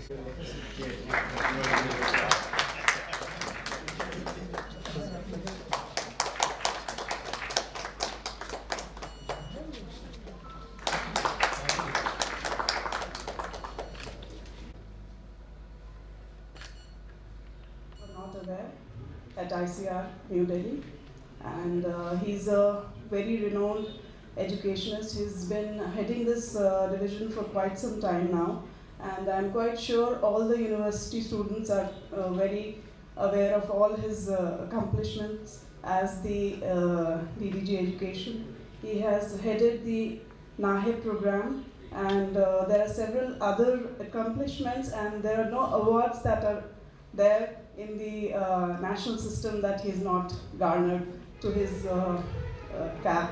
I think we must all welcome him to the stage. I would like to invite Parodhan, both please invited onto the stage. Sir, we'd request you both there, embellish whatever sir has achieved. We are all children in front of the people who are sitting there. And without wasting any more time, I think I'd like to invite Dr. R.C. Agrawal sir for the keynote lecture on this particular podium. So please, I'd like to just introduce the title of this particular lecture that sir is going to give: Role of Educational Curricula and Public Awareness in Conservation and Sustainable Use of... Prakash non banking financial संस्था का कर्मचारी है। राजेश एक tech expert है। प्रीति health startup चला रही है। Subodh e commerce से जुड़ा है। श्रद्धा विदेश में पढ़ाई कर रही है। और ये मुकेश एक किसान है। अब अगर पूछा जाए कि इनमें से कौन है जो कृषि क्षेत्र से जुड़ा है, तो ज्यादातर लोग कहेंगे मुकेश। पर यह जवाब गलत है, क्योंकि सच तो यह है कि इनमें से हर कोई कृषि क्षेत्र से जुड़ा हुआ है।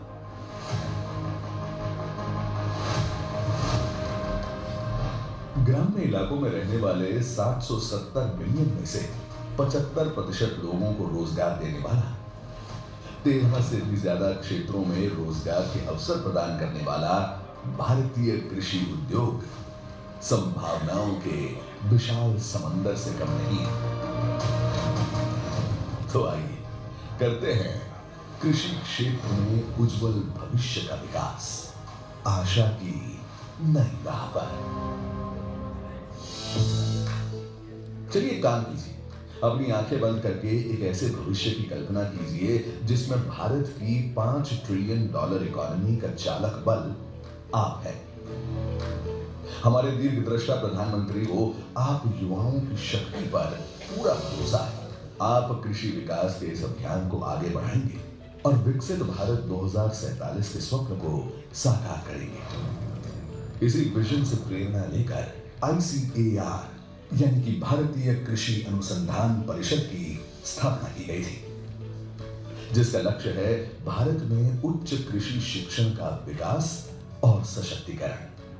कृषि विज्ञान में नेतृत्व संबंधी भूमिकाओं के लिए मानव संसाधन विकास, शिक्षण, संशोधन और आउटरीच गतिविधियों में मौलिक और प्रगतिशील अभिगम द्वारा कृषि शिक्षण की गुणवत्ता में सुधार।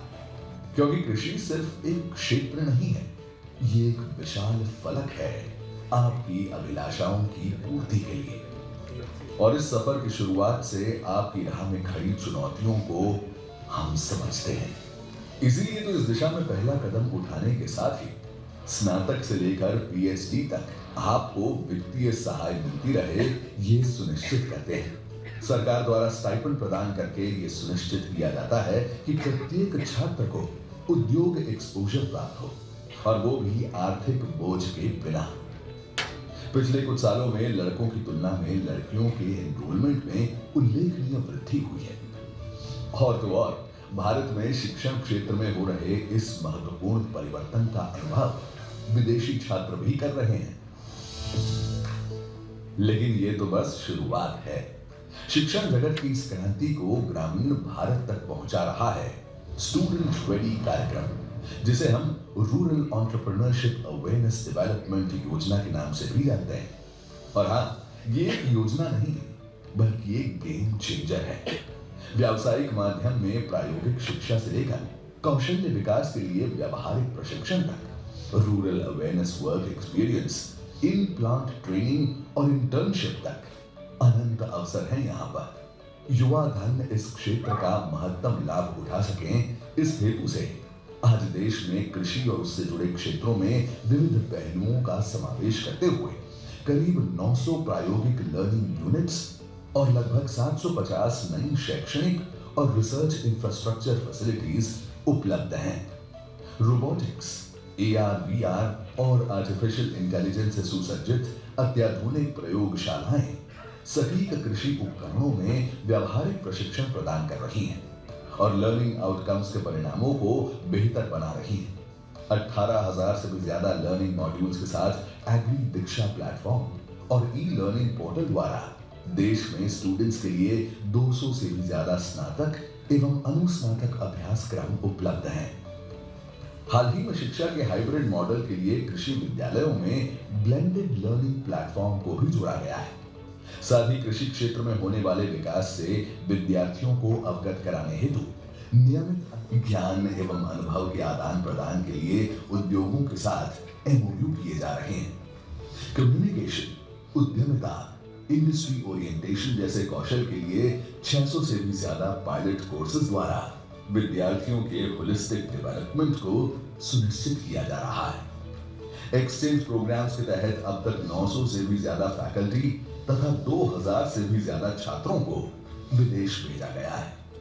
कृषि क्षेत्र में उपलब्ध रोजगार के अवसर और करियर के विषय में स्कूल के छात्रों को जानकारी देने के लिए और जागरूकता फैलाने के लिए ICAR द्वारा देश भर में विविध कार्यक्रमों का भी आयोजन किया जाता है। बढ़कर करीब 1000 तक पहुंच गई है, जिसके कारण आज विद्यार्थियों के पास विभिन्न शैक्षणिक विकल्प उपलब्ध हैं। 11 स्नातक, 95 अनुस्नातक और 80 डॉक्टरल विषय जैसे अनगिनत विकल्पों के साथ इस क्षेत्र में प्रगति की संभावनाएं असीमित हैं। भारत की कृषि शिक्षण व्यवस्था, एग्रीकल्चरल एजुकेशन सिस्टम एक ऐसा विशाल इकोसिस्टम है जिसमें ICAR एग्रीकल्चर यूनिवर्सिटी सिस्टम के तहत ही 76 विश्व स्तरीय महाविद्यालय शामिल हैं। भारत के कृषि शिक्षण की छवि की कायाकल्प करना सिर्फ एक पहल नहीं है, ये एक प्रयास है युवाओं के पुरुषार्थ से कृषि क्षेत्र को उन्नत, सस्टेनेबल और क्लाइमेट रेडी बनाने का। ये एक अभियान है युवाओं को कृषि क्षेत्र से जोड़कर जॉब सीकर्स से आगे बढ़ाकर जॉब क्रिएटर्स बनाने का। आज देश में 3000 से ज्यादा एग्री स्टार्टअप्स कार्यान्वित हैं, जो 100 से अधिक इंक्यूबेटर्स के माध्यम से इंक्यूबेट हो रहे हैं, जो इस क्षेत्र को नई ऊंचाइयों तक ले जाएंगे। कृषि क्षेत्र आज खेतों तक सीमित नहीं रहा है। आज food processing, marketing, sales, IT, logistics, agri science जैसे अनगिनत एरियाज में आप एक्सप्लोर कर सकते हैं अपना फ्यूचर। मंच तैयार है और पटकथा लिखी जा चुकी है। चाहे आप खेत या फैक्ट्री, मार्केटिंग या सेल्स, इंजीनियरिंग या आईटी, अनुसंधान या विकास, कृषि क्षेत्र में उज्जवल भविष्य का विकास, आशा की नई राह पर। Present here. It is a very rare opportunity for me that I'm coming for the first time to interact with the students. So I have come several times for some other purpose here. So I welcome the students of both this campus and CAU campus to this lecture. Now, in this limited time, sir, kitna time? All those things. So either we can skip this lecture and straight away take the questions from you, okay? Because many things I have covered. But quickly I can run through this, and because time is limited, they have some other sessions also. So let us be very precise with what I want to just convey. Now, 2-3 things just I want to inform. The first thing is, I think all of you know that recently, about 20-25 days back, we have released this 6th Genes Committee. Now, even many of our teachers, they were not knowing what is this 6th Genes Committee. So we organized one online meeting with all the vice chancellors, and it was a huge turnout. That day, 850 persons joined from different universities for this particular lecture. And then after 2 days, then again I organized one lecture for this Diksha. That also was not clear to many of our vice chancellors and our deans. So that just 15-20 days back, the universities. So that also I have talked to, and one lecture of UGC chairman also I am thinking to organize, so that he can talk about the latest developments which are. I'll just talk to UGC chairman, and so that maximum can be benefited with all those. So I'm not going to talk details about this, because if I talk just 6 Genes Committee, that itself will take 40 minutes. So just I want to convey that we have released, and it has been mandatory for all the universities to implement from this current academic year. So let me just conclude by saying all these things we have seen. The last point is that we are giving a lot of emphasis for this entrepreneurship, as you could see from this video also. For this entrepreneurship, we are giving a lot of emphasis again for the innovations. And if you see the basic concept of this NEP also, so that NEP is a outcome-based learning. And it gives so much flexibility. If you have got some prior knowledge, like in the patents, we go for the prior knowledge. So that also can be credited into your account. And accordingly, you can adjust your degree programs. So if you have got some innovative ideas, something, so how to handhold, how to do other kind of things, that really you can take advantage in the agricultural universities, and you can get a lot of opportunities for this entrepreneurship. And ultimately, our aim is that we should make our students the great visionaries. They are the one who will really help us in making this country as a self-dependent Atmanirbhar Bharat, and they will be helping us to make this country as a developed country, Viksit Bharat. And for that, we are providing all kind of support to the students all kind of financial support also, and the technical support, the infrastructure support, every kind of thing. So thank you, Chairman sir, for giving me this opportunity. And I know there may be many doubts in the minds of our students, but I could get this opportunity, so I am really thankful to all my organizers, my peers, and to this institute also, to Misaji for providing this opportunity. So thank you all very much for this presentation. Very useful presentation. You started from very scratch, looking into the audience, and you have made my job very simple to say that 2-3 things, students particularly. Education is basic for any human development and growth. And agriculture education has become now much more important at present scenario. What Dr. Agrawal has presented is that what new initiatives in education have been taken, and which the students as well as staff must be aware of. What is the 6th Dean's Committee? What is the new education policy? What is the emphasis for future learning? How the skill, vocational education have been also included in the education. So the diversification of the total portfolio makes this agricultural education more exciting and very interesting. Relating to this particular conference, he mentioned about that where do you get information about plant genetic resources or biodiversity in general. Now the time is that everybody has to know about what biodiversity is, how it is managed, what are the problems associated with it, because if we say in simple words, biodiversity is life, and biodiversity will remain life of future lives.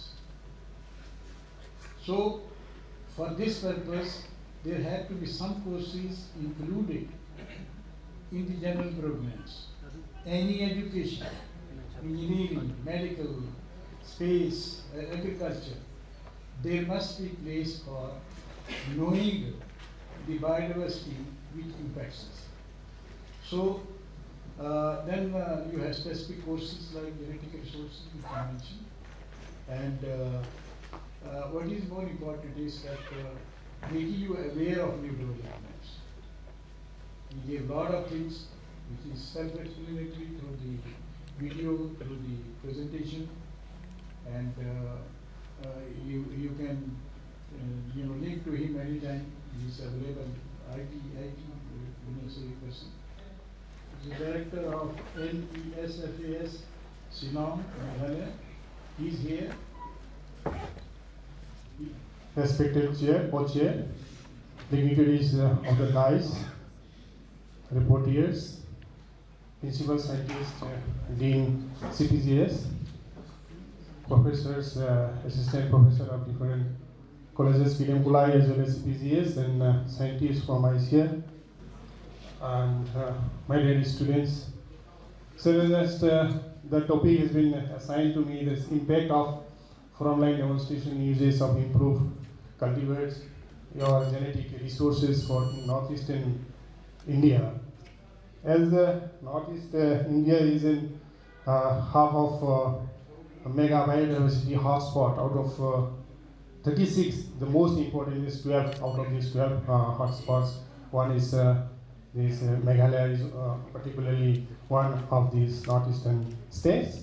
The northeastern state has the potentials of different flora and fauna, as well as this the northeast has the complex, diverse, risk-prone agricultural systems. Having the Krishi Vigyan Kendras working at the grassroots levels have been involved in facilitating the adoption of different technologies, including these genetic resources. So I will just give the few of the idea how we are working in the KVK systems. Sir, before that, the production requirement of food grains in Northeast India for 2030 has it has shown that these pulses, oilseeds, milk, then meat. These are all are deficit, including this egg deficit in the Northeast India. And how the KVK is working to improve the impact on this productivity of different genetic resources. So this is mandate, everybody knows this mandate of this KVK's technology assessment and demonstrations of wider application and to enhance the capacity development. For these different activities, the OFT, FLDs, and capacity building and other extension activities. And ICR Research Complex have 20 KVKs under 2 different zones. This in Guwahati zone, there is 6 KVKs under ICR Research Complex for NES region, and 14 KVKs under this Umiam zone. So these are the KVKs under ICR. Assam only 1, Arunachal Pradesh 4, Manipur 5, Meghalaya 2, Nagaland 5, Sikkim 1, and Tripura 2. This is the year-wise establishment of the KVKs under ICR Union. This 20 KVKs by 2017. So significant achievements during last 1 year. I have given different KVKs in this zone. I have conducted different OFTs and FLEs and significantly improved their productivity in the farmers' field. Again, achievements are under Zone 7, having 14 KVKs, different activities, particularly this OFT and FLEs have conducted different farmers' field and in about 112 FLEs. These are the impact of technology application, demonstration, and adoption in different KVKs in northeastern hill region. As the topic has been assigned as the genetic resources, we can have some of the important crops and their impact has been given, and it is the northeastern hill region, particularly in the 5 states. So, impact of some of the activities this on promotion of single bark transplanting techniques of ginger and turmeric for enhancing income. Main purpose is to reduce the cost of production of ginger and turmeric production. Having this technology demonstration, after the interventions, it was reduced the seed cost, by 217% and cost of production by 40% in ginger and 26% in turmeric.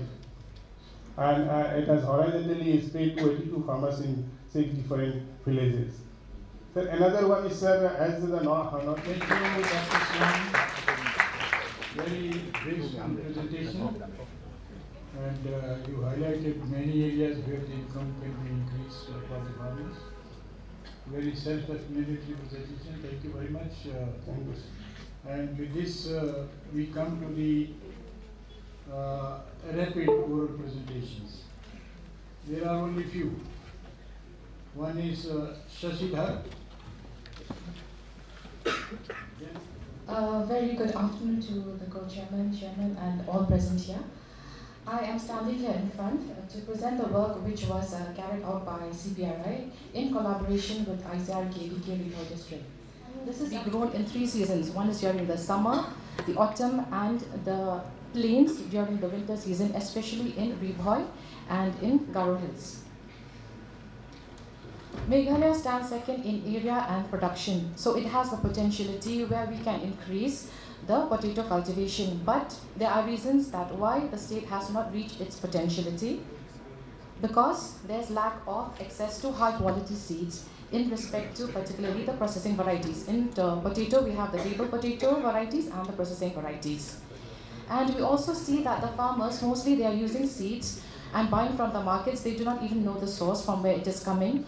And this will lead to reduction in the yield and ultimately the income. And whatever practices they are following right now is only the traditional practices which has been taught to them by the forefathers, and not following the scientific cultivation of potato. And now with urbanization coming up, there's a high demand for chips, French fries, and different processing products.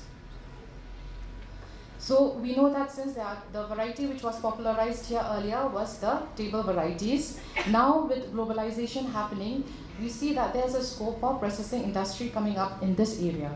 So what we are looking is to guide the farmers for the proper potatoes cultivation, and also if some assistance can be provided in terms of quality seed, which will ultimately help the state in increasing the scope for processing cultivation of potato, which will help the farmers in increasing the income. So with this in mind, the objectives which were laid out for the study was to educate the farmers on the scientific potato cultivation to enhance their income, and especially highlighting the processing value of the variety, that is Kufri Trisona, opening avenues for farmers to enhance their income through the use of value-added products, also encouraging the self-help groups or the farmer groups to take up different processing activities which will help in increasing the income, and also it can be taken up in the form of a business.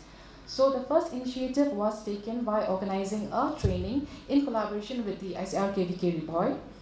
And in this training, we had trained around 40 farmers, and about 20 quintals of seeds were also distributed to each farmer. Thank you. And you have proven that Kufuri, Trisona. Dayas and Apidayas. I am Dr. Shashidhar, working at Banaras Hindu University. Previously, I was working in Central Agriculture University in Farm. So this is the work which we have carried out during when I was working in AACR.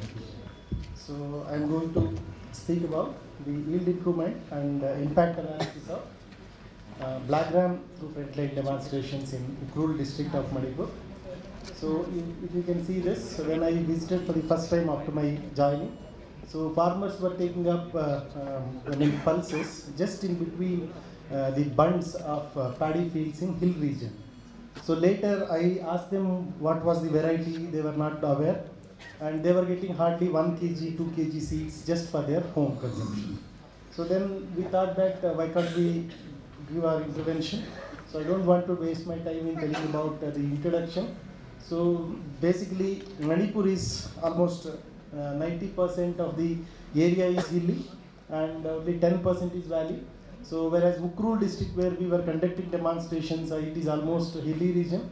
So it has got two major agroclimatic zones which was categorized into valley and hilly terrain. So as per the trend analysis, around 97 rainy days are being observed during the rainy season. So then mainly the soils are acidic to strongly acidic soils. So they are rich in organic matter but often deficit in phosphorus. So major group of soils are mainly insectizoles and altizoles where we were conducting our demonstrations. So these are the basic cropping systems that are existing in Manipur. So whereas Ukrul, they were only having rice fallow system, major dominated by rice fallow, and some regions they used to take up rice pulses, particularly peas or rapeseed mustard in the winter season. So whereas some crops like groundnut, soybean and pulses were cultivated by very few farmers. So where the cropping intensity of Ukrul was around 160%. So further the area is around 13.56 thousand hectares, so which is being cultivated in Ukrul. So major very important presentation, how to increase pulse production in this area and how to manage the local land races while using as a crop. My name is Nasib Singh, and today I am presenting my work in which I developed a mobile application which can determine the nitrogen of a leaves using the deep learning application. So what is the issue with the existing or traditional conventional way? In conventional way, to determine the nitrogen, we have to go to laboratory, use chemicals, and then we can find out the nitrogen content. But this is time consuming and expertise is also needed. So in this era of AI, I applied AI in this field also. And what we did, first we prepare an image data set of leaves to their corresponding nitrogen values also. After that, I developed a CNN model which can determine the nitrogen using the leaves images. Then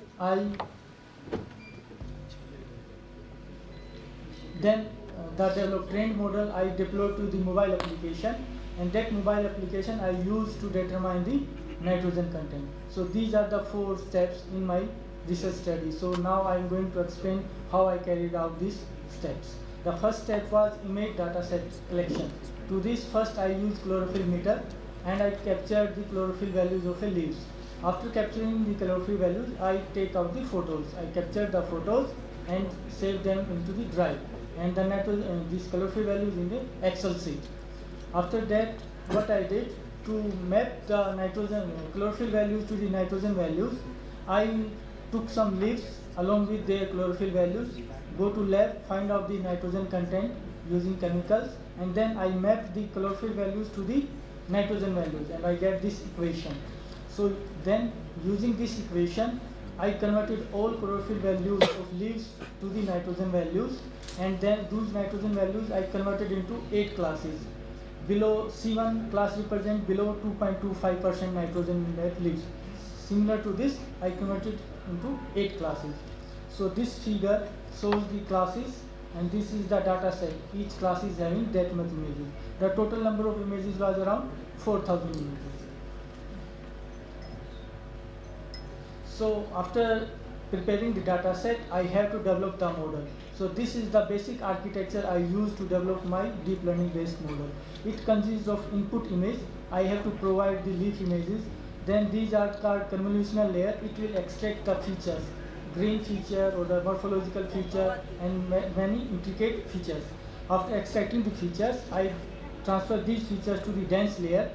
Dense layer again process these features, and output is the classification. This image belongs to which class? So this is the basic architecture of a CNN model. But this is the model which I developed in my present study. So these are called 5 branches of CNN model. So each branch is having one image. Image 1, image 2, image 3, image 4, image 5. 5 images are processed simultaneously, and the features from all 5 images are concatenated and processed in dense layer, and the output will be the predicted class of all 5. 5 images, 1 class, to eliminate the variability between leaves. So this is the overall structure of my CNN model. But to enhance the accuracy of the prediction, I use some advanced techniques also. I use speech excitation model, I use channel based attention model, and many other attention models. And using these attention models, I developed multiple CNN models. So I developed 8 or 9 models, and out of 8 and 9 models, this channel based attention model was performing best among all these models. So this 67, 67, so this x-axis represent actual class, and this vertical axis represent the predicted class. And this is called confusion matrix, 8 and 8. Non-diagonal values means it is false values, not correct values. Diagonal values means correct values. So this is the performance of my best model, that is called channel-based attention model. So we can see that for each class, we get average accuracy above 75%. In some classes like class 6, I achieved an accuracy as maximum as 88%. So we can say that above 75% we can deploy this model to the developed application. So I developed a mobile application, we developed a mobile application, and we deployed that developed CNN model into this mobile application. Now I will explain how this model is working. So first, there are 2 options, image 1 or capture 1. Either I can capture directly into the field, or I can upload the image. So I can upload the image 1, image 2, image 3, image 5, and then I have to press the predict button. After prediction, it will predict the class. So this is called nitrogen class.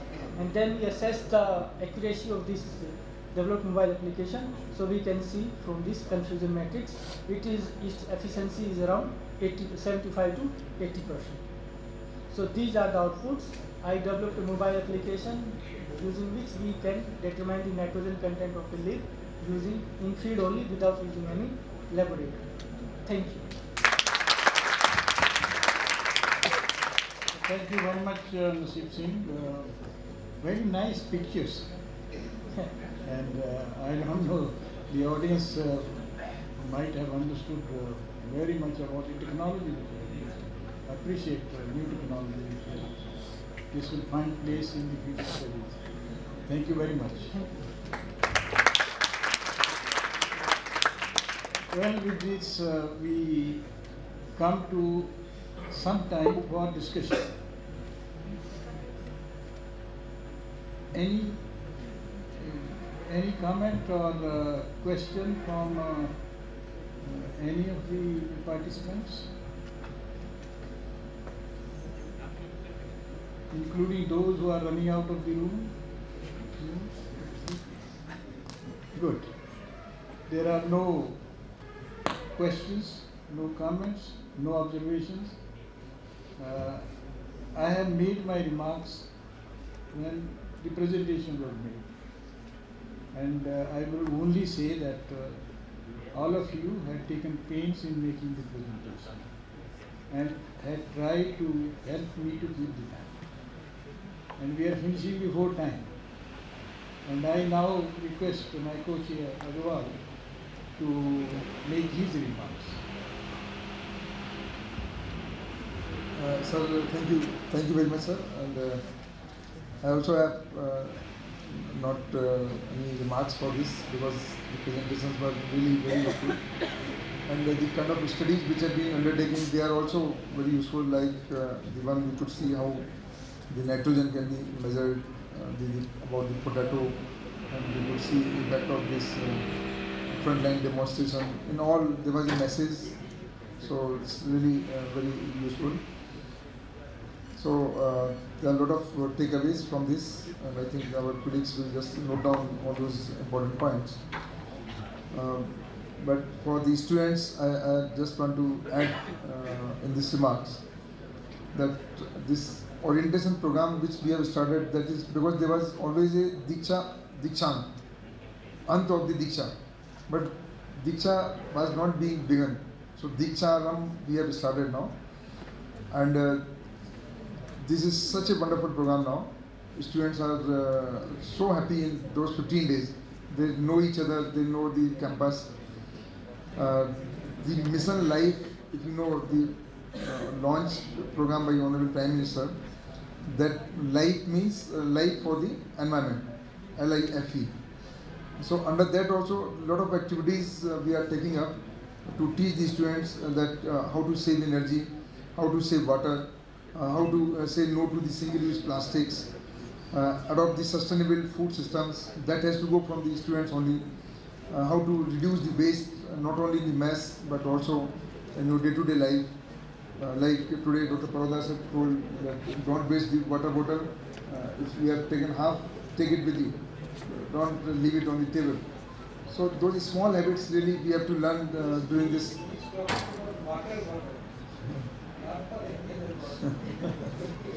Okay. So similarly, how to have the healthy lifestyle, how to go for the walk, how to do the exercise, how to play games, all those things in that Diksha we are inculcating, and that all these students must take it as a positive message, and also how to reduce the e-waste.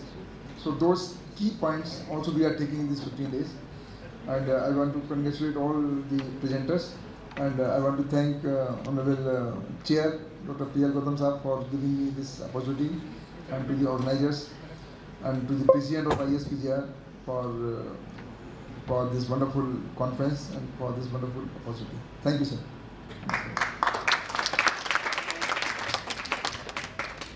Thank you so much, sir. I think I can safely say that this is the sweetest session that has been in this conference. It is, I think, begun and ended very well and very much within time. And I'm very happy, try to select a very dull, dry and drab place for the conference so that you don't run away and attend the whole conference.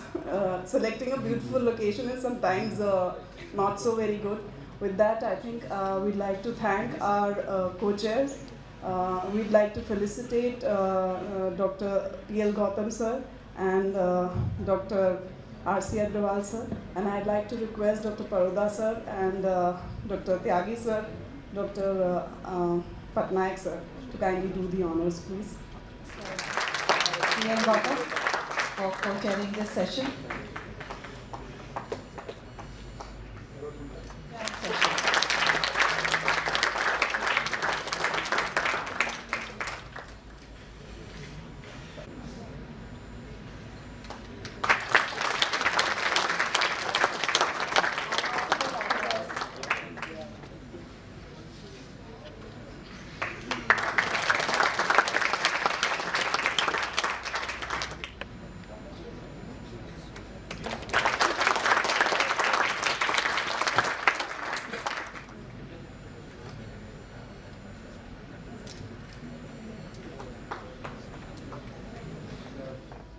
we have to see as to whether we have explored what we have, whether there is need for more exploration.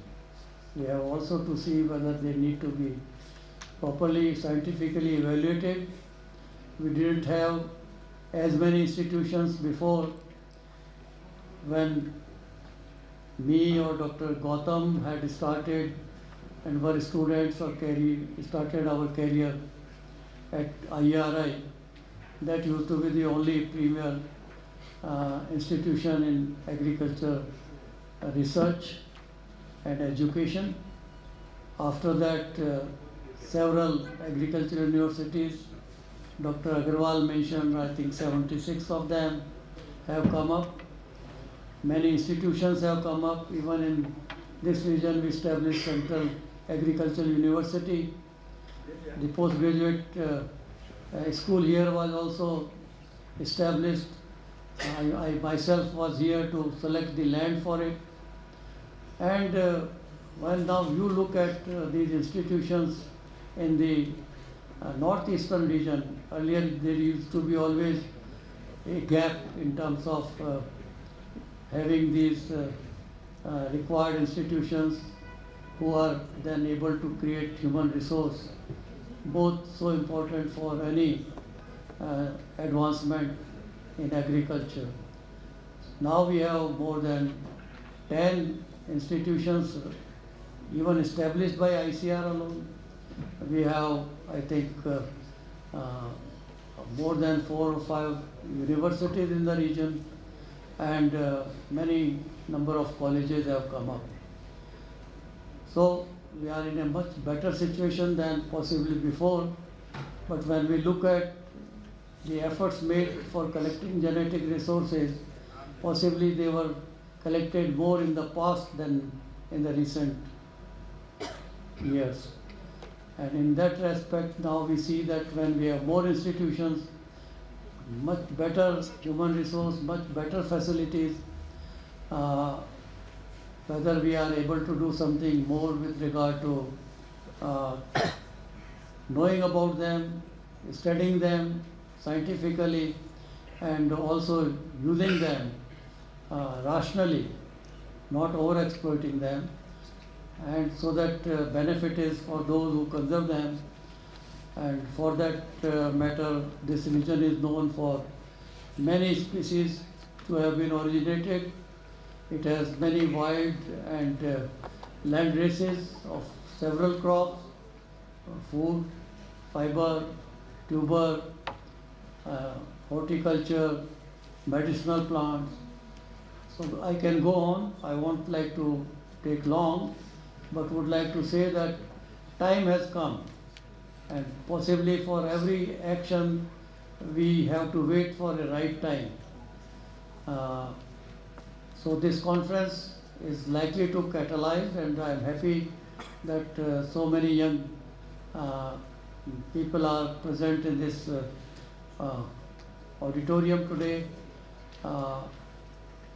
You have to take this mental further to reach the desired goal, and we deliberated over the last 3 days. We recognize that much is yet required to be done. We are happy that we have very useful genetic resources available in this region, many of them unexplored, and therefore time is right to now act. And as we say for climate change, we don't have to talk, but now we have to act, and act at individual level, at community level, at state level or central level, and also at international level. So for that, we would like to today have a final concluding outcome in the form of Umyam declaration, which Dr. Tyagi, our Vice President of the Society, is going to present, and who is convener of this session. And We would not like to go into the details of what transpired in each of those 6 technical sessions, but many useful presentations were made. We were very happy that in this conference there were opportunities for young scientists to make rapid presentations.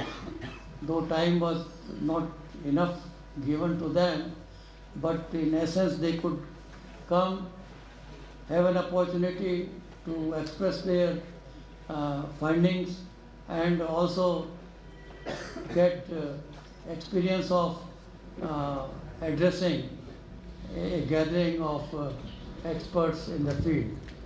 And I am happy to learn from many co-chairs who chair different sessions that from the film which was shown about Dr. Paroda before his lecture, you must have known about him. I don't want to repeat all those things, but one thing I want to say, that he is a great visionary in agriculture. In the country, I think every day, every now and then, he has the new ideas. Earlier, conventionally, we used to present the technical session-wise recommendations, and we were preparing accordingly. But yesterday, he suggested that we should develop an Omnium declaration.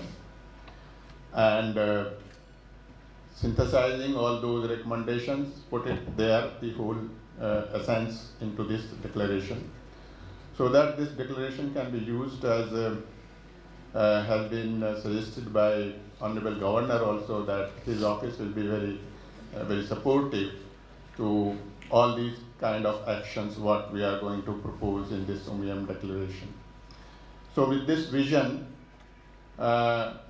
we have prepared it under his guidance, and I'm not able to control myself without telling that yesterday we did this draft exercise, and I shared with him, I shared with Dr. Gautam, I shared with Dr. Kuldeep and Dr. Sunil Archak and Dr. Anuradha Agarwal this first draft. So this is a kind of learning for the youngsters, that these people gave me their views, edited version overnight. In the morning, 6:30, I was having in my mailbox the edited version from Dr. Paroda. And with that edited version, with the inputs from Dr. Gautam, Dr. Kuldeep and Sunil Archak, we have prepared this draft, and it is still a draft. Maybe if co-chairs will permit, after the presentation, it will be open for discussion for some time, and you can suggest if any important thing or important point is left out from this declaration. So, sir, with your permission, I will read it out very quickly. I am skipping this first paragraph.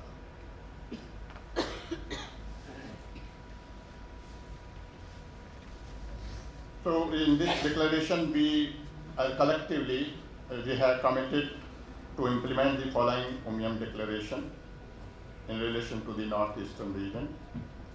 So the headings I have been given the highlight that what is the point about this peak and the action plan or the recommendation included under that heading. So recognition of agrobiodiversity. We recognize the critical role of agrobiodiversity in ensuring food security, livelihoods and ecological balance in Northeast India.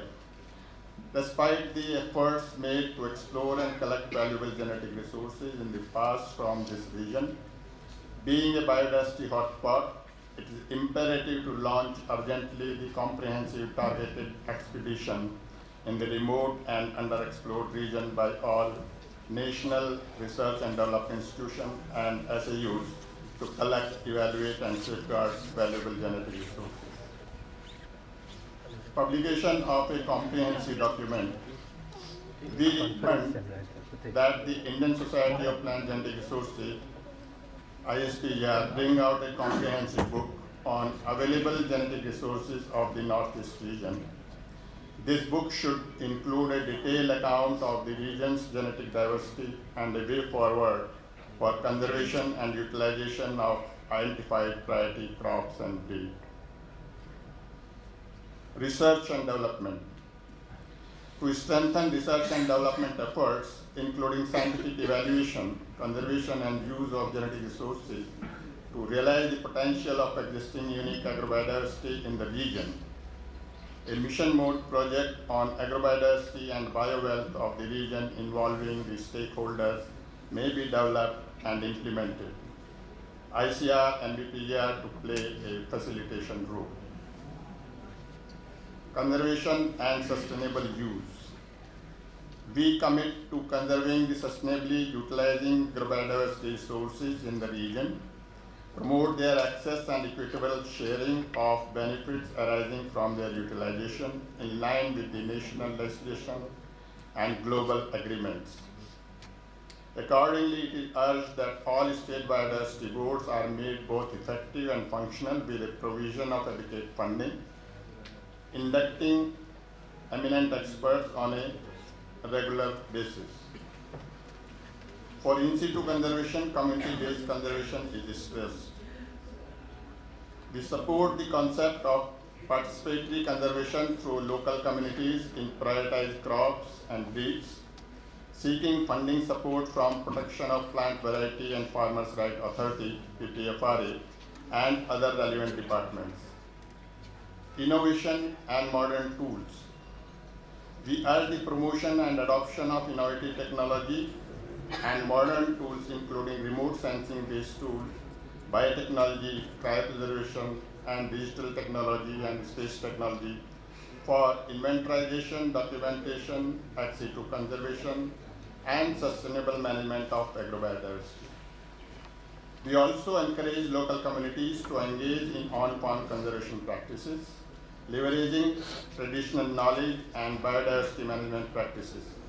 In this context, technical and funding support by CR and BI Alliance is considered important.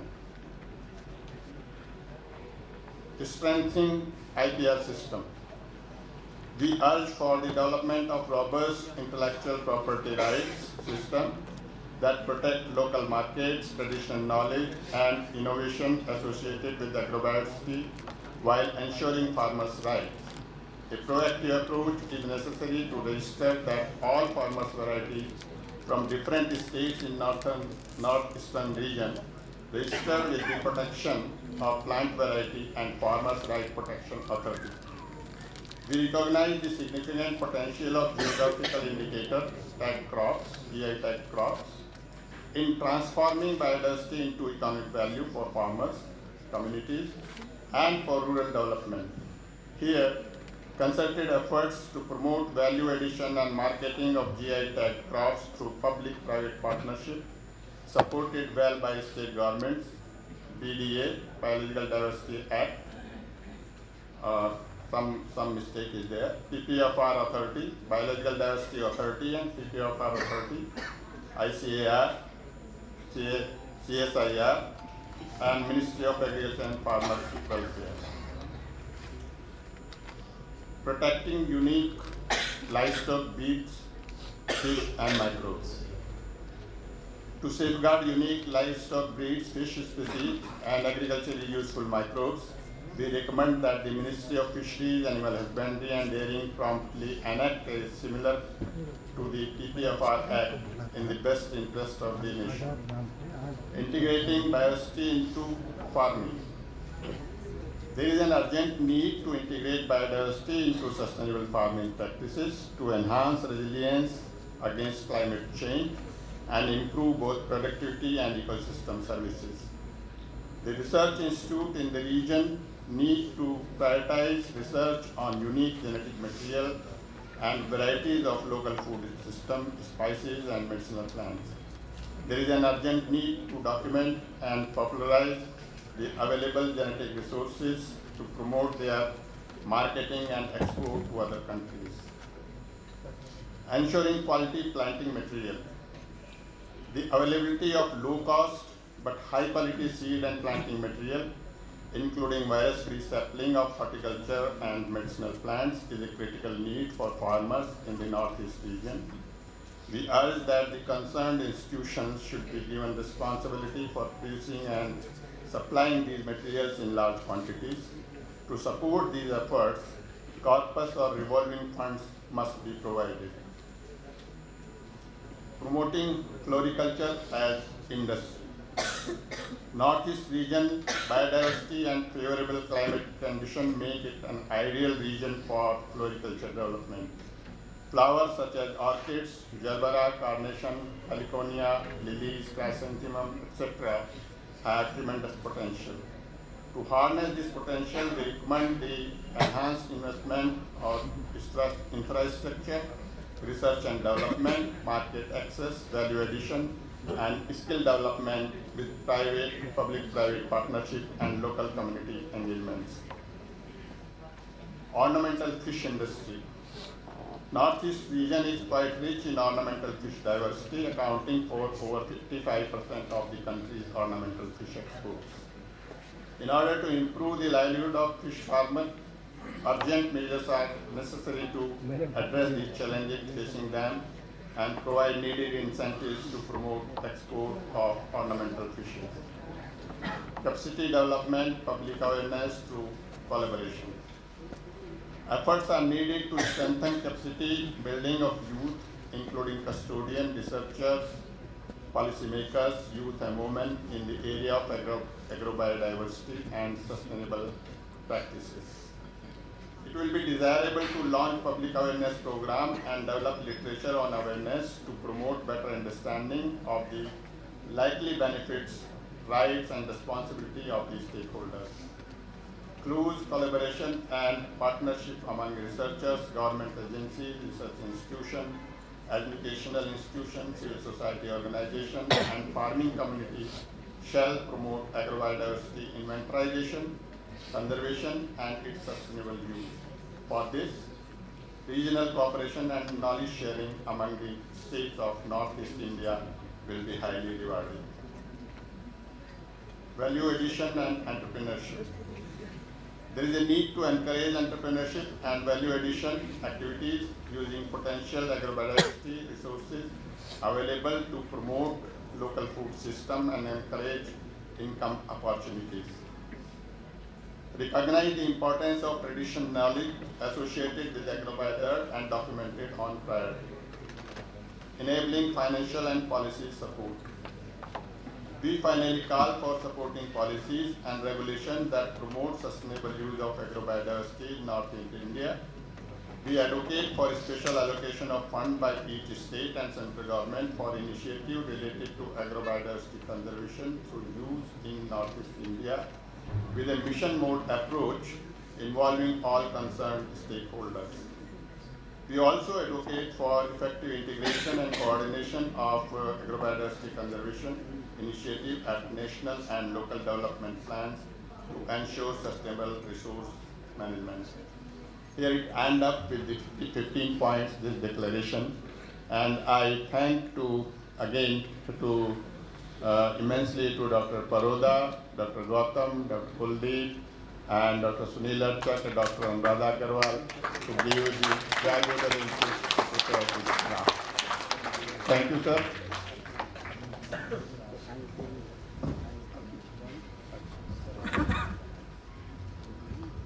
Thank you, Dr. Tyagi, for a very nice presentation of the declaration. And we invite your comments and input. Add anything missing. And it will be dynamic version for some time for giving input online also. Any quick comment or missing points? Give them a mic or shout. That's okay. Sir, I think the insect germplasm is completely missing in this. Yeah, that is missing. For horticulture. But yeah, we mentioned about the chrysanthemum and the others commercial flower. It's not available indigenously here. So we can mention specifically orchid and other lilies and other indigenous flowers. There is more about it. Request also to you to prepare a full-fledged paper or articles for publication in that special issue later. At the same time, it will not be possible that all the rapid presentation to include in the journal, but certainly which are the best rapid presentation, we will approach them also, and maybe in form of short note, we will try to include in that journal. There is a time that what you people have made presentation in the form of the rapid oral presentation and the poster particularly. So there is a committee of the eminent experts, and they have evaluated your presentations. In addition to the rapid and rapid oral, You can note down inventory of conservation institutions, NGOs, industry, etc. in this region shall also be taken note of. Okay, we will make that. Insects is mentioned. Medicinal aromatic plants did not find a place. Okay, we have to give one line for Meghalaya in specific. Meghalaya state in specific, so that we will include it. अलग से भेज देंगे इसके अंतर्गत, ठीक है? Well, the chair has already done my job very easy, and that clearly has further made myself very comfortable. But let me say 2 words. Good. I am not concluding. There will be awards also. He is reminding me, so we will take care of that. But quick remarks. Well, 3-4. Number 1, it had been a very successful conference. Congratulations to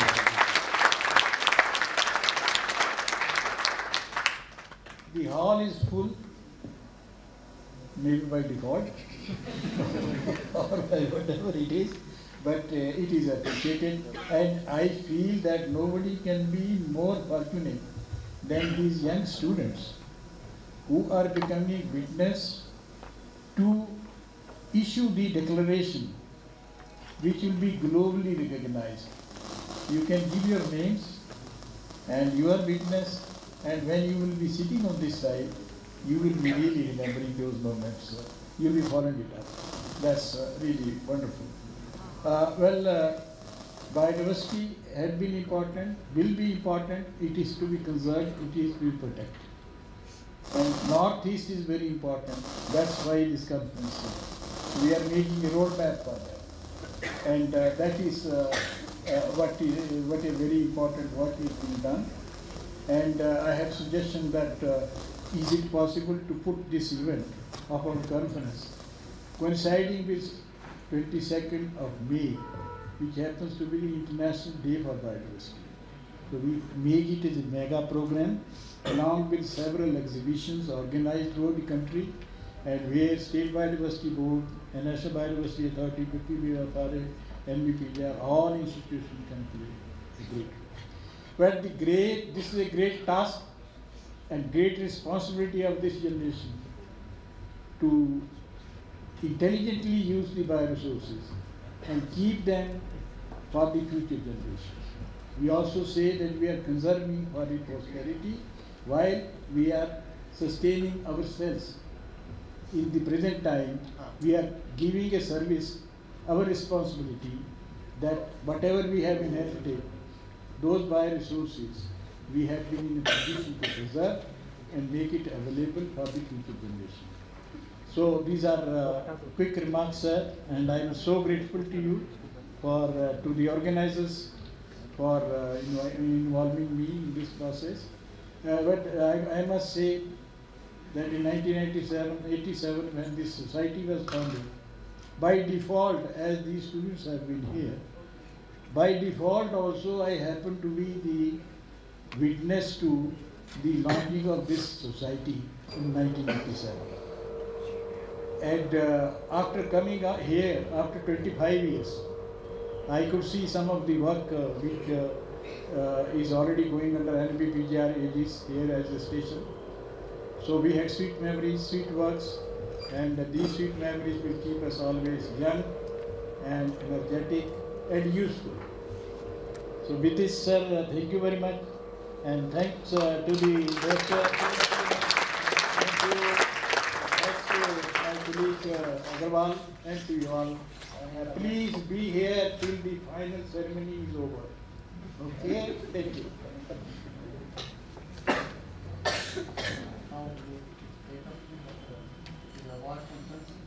Yeah, so this award function is equally important, what we have discussed all 3 days, because that is the youngsters will be awarded for that, and I request one of my new colleague from ICRNEH, Dr. Something. for, who will conduct this award ceremony. I'm sorry. Session of the conference. So to begin the award ceremony, first I would like to request Dr. R.K. Tyagi sir to kindly felicitate our delegates before we start the awards for the oral and post presentation. I request sir to kindly first felicitate Dr. V.K. Mishra, Director ICRRC for NEH region, who is the core member and who is the person who has been here since like 2-3 months to organize the session beautifully. So I request sir to kindly felicitate Dr. V.K. Mishra.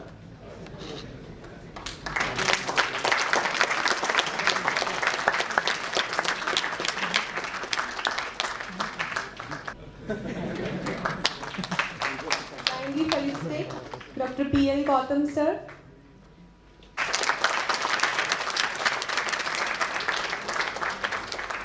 I request sir to kindly felicitate Dr. R.C. Agarwal sir.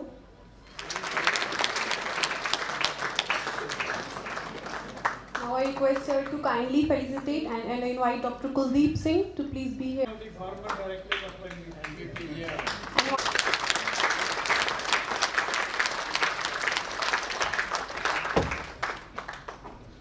I request sir to kindly felicitate Dr. S.P. Das.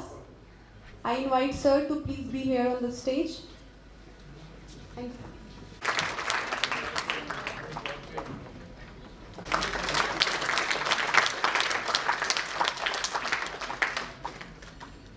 And now I request all our dignitaries to kindly felicitate the backbone of the entire conference.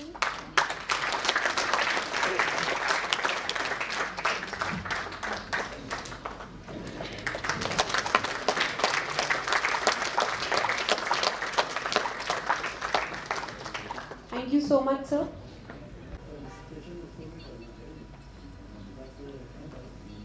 Yes, to kindly felicitate the organizing secretary of the conference, Dr. V.K. Verma.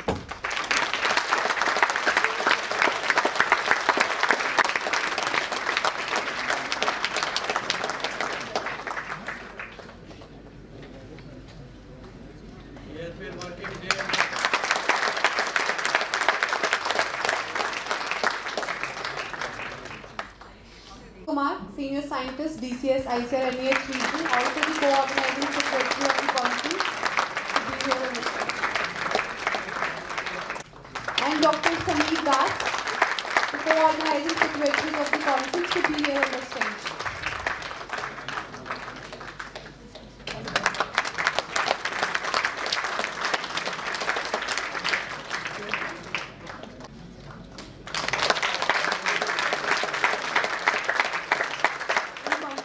Completed by the due to the co-organizing or core committee of the institute. So now I would like to invite Dr. S. Hazarika, Chairman Reception Committee, to be here on the stage for a token of appreciation. Next I request Dr. Pankaj Beswar, Chairman Registration Committee for the conference. Dr. Pankaj Beswar. Chairman Food Committee.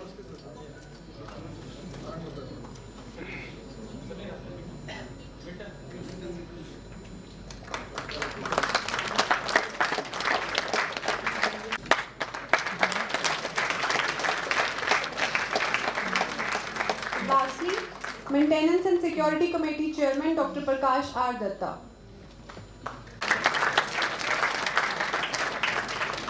Genetic resources.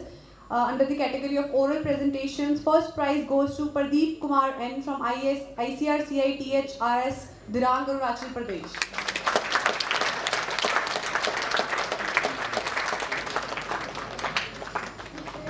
Second prize goes to Angami et al. ICR.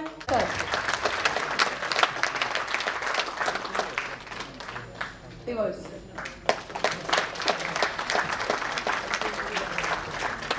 Kiran Roy.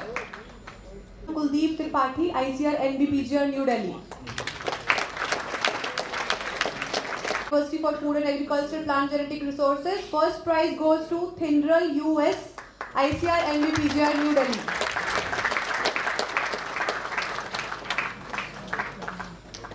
Second prize goes to Utpal Barua, RP Das, Priyanka Das for morphophysiological spectroscopy. Third prize in this category goes to Praveen G, ICR RC for NEH region.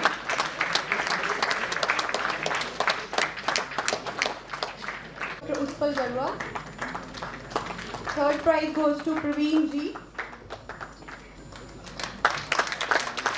Consolation prize in this category goes to P. Ravi Teja, ICR RC for NEH region.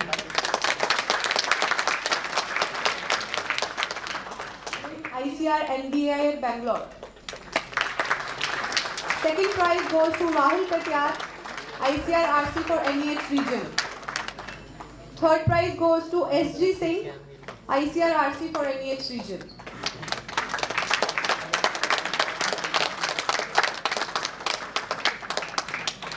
In the same category, for poster, first prize goes to Pinhulin from ICR.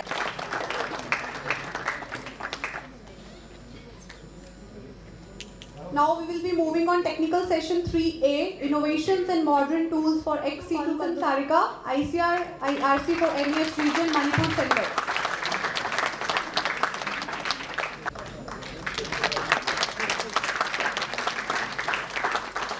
Saying the big hand for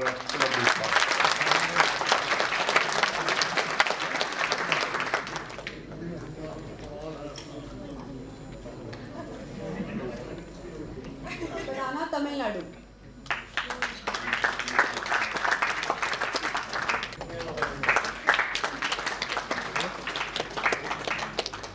Ankita Gogoi, first prize goes to Deepu Kumar, CPGS AS CAU Unnao. Long. Erika W. Amishi here. And third prize goes to Sandeep Jaiswal, ICR RC for NEH region.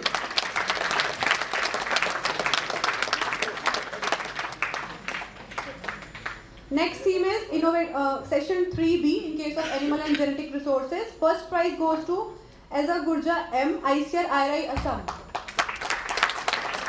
Second prize goes to CH Basuda, ICR RC for NEH region, Manipur Center. I would request the co-chairs to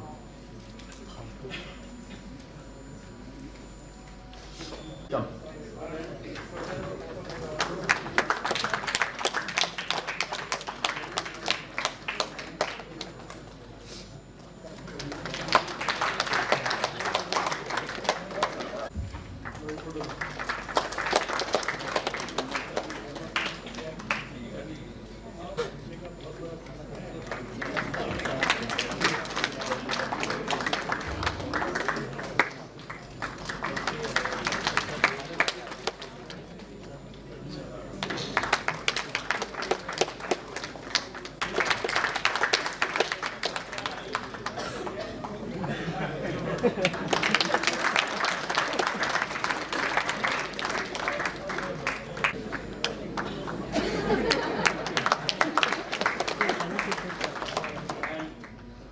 The region is known as Scotland of East. I think you have also feel the exact weather what is we feel most of the time in Meghalaya. So it is an honor and privilege for me to propose the formal vote of thanks in the August gathering of the National Conference on Managing Agro-biodiversity in Northeastern India. The conference was decided to be held in one of the meeting of the society. Okay, sir. Okay, sir.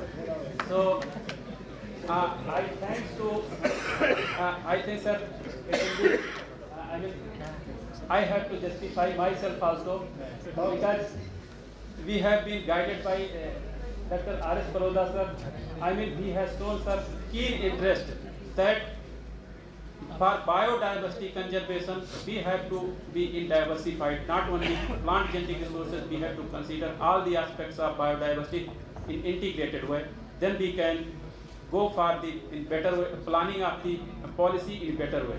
So thank you so much, sir, for your keen interest and deciding our institute to host.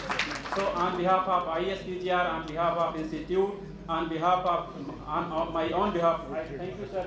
You are a lighthouse for all of us. You are guiding us.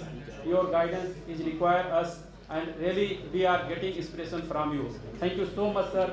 We always be your. We will getting your whatever you have shared, sir.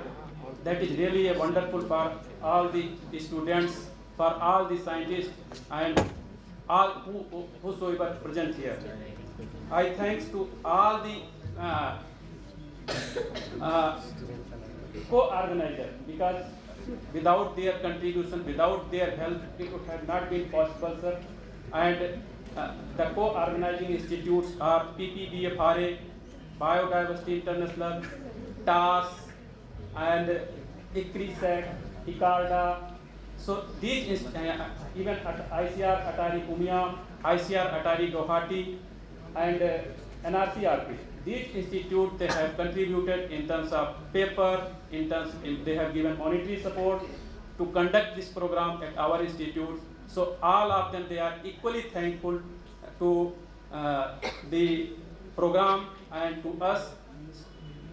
That is why we have come here and we have conducted successfully this program. Sir, we are getting regular support from our director, sir, and really, day night, we have taken always, sir, here biggest challenge is accommodation. Sir has approached, even nobody can get a single room in Umroi cantonment, mission area.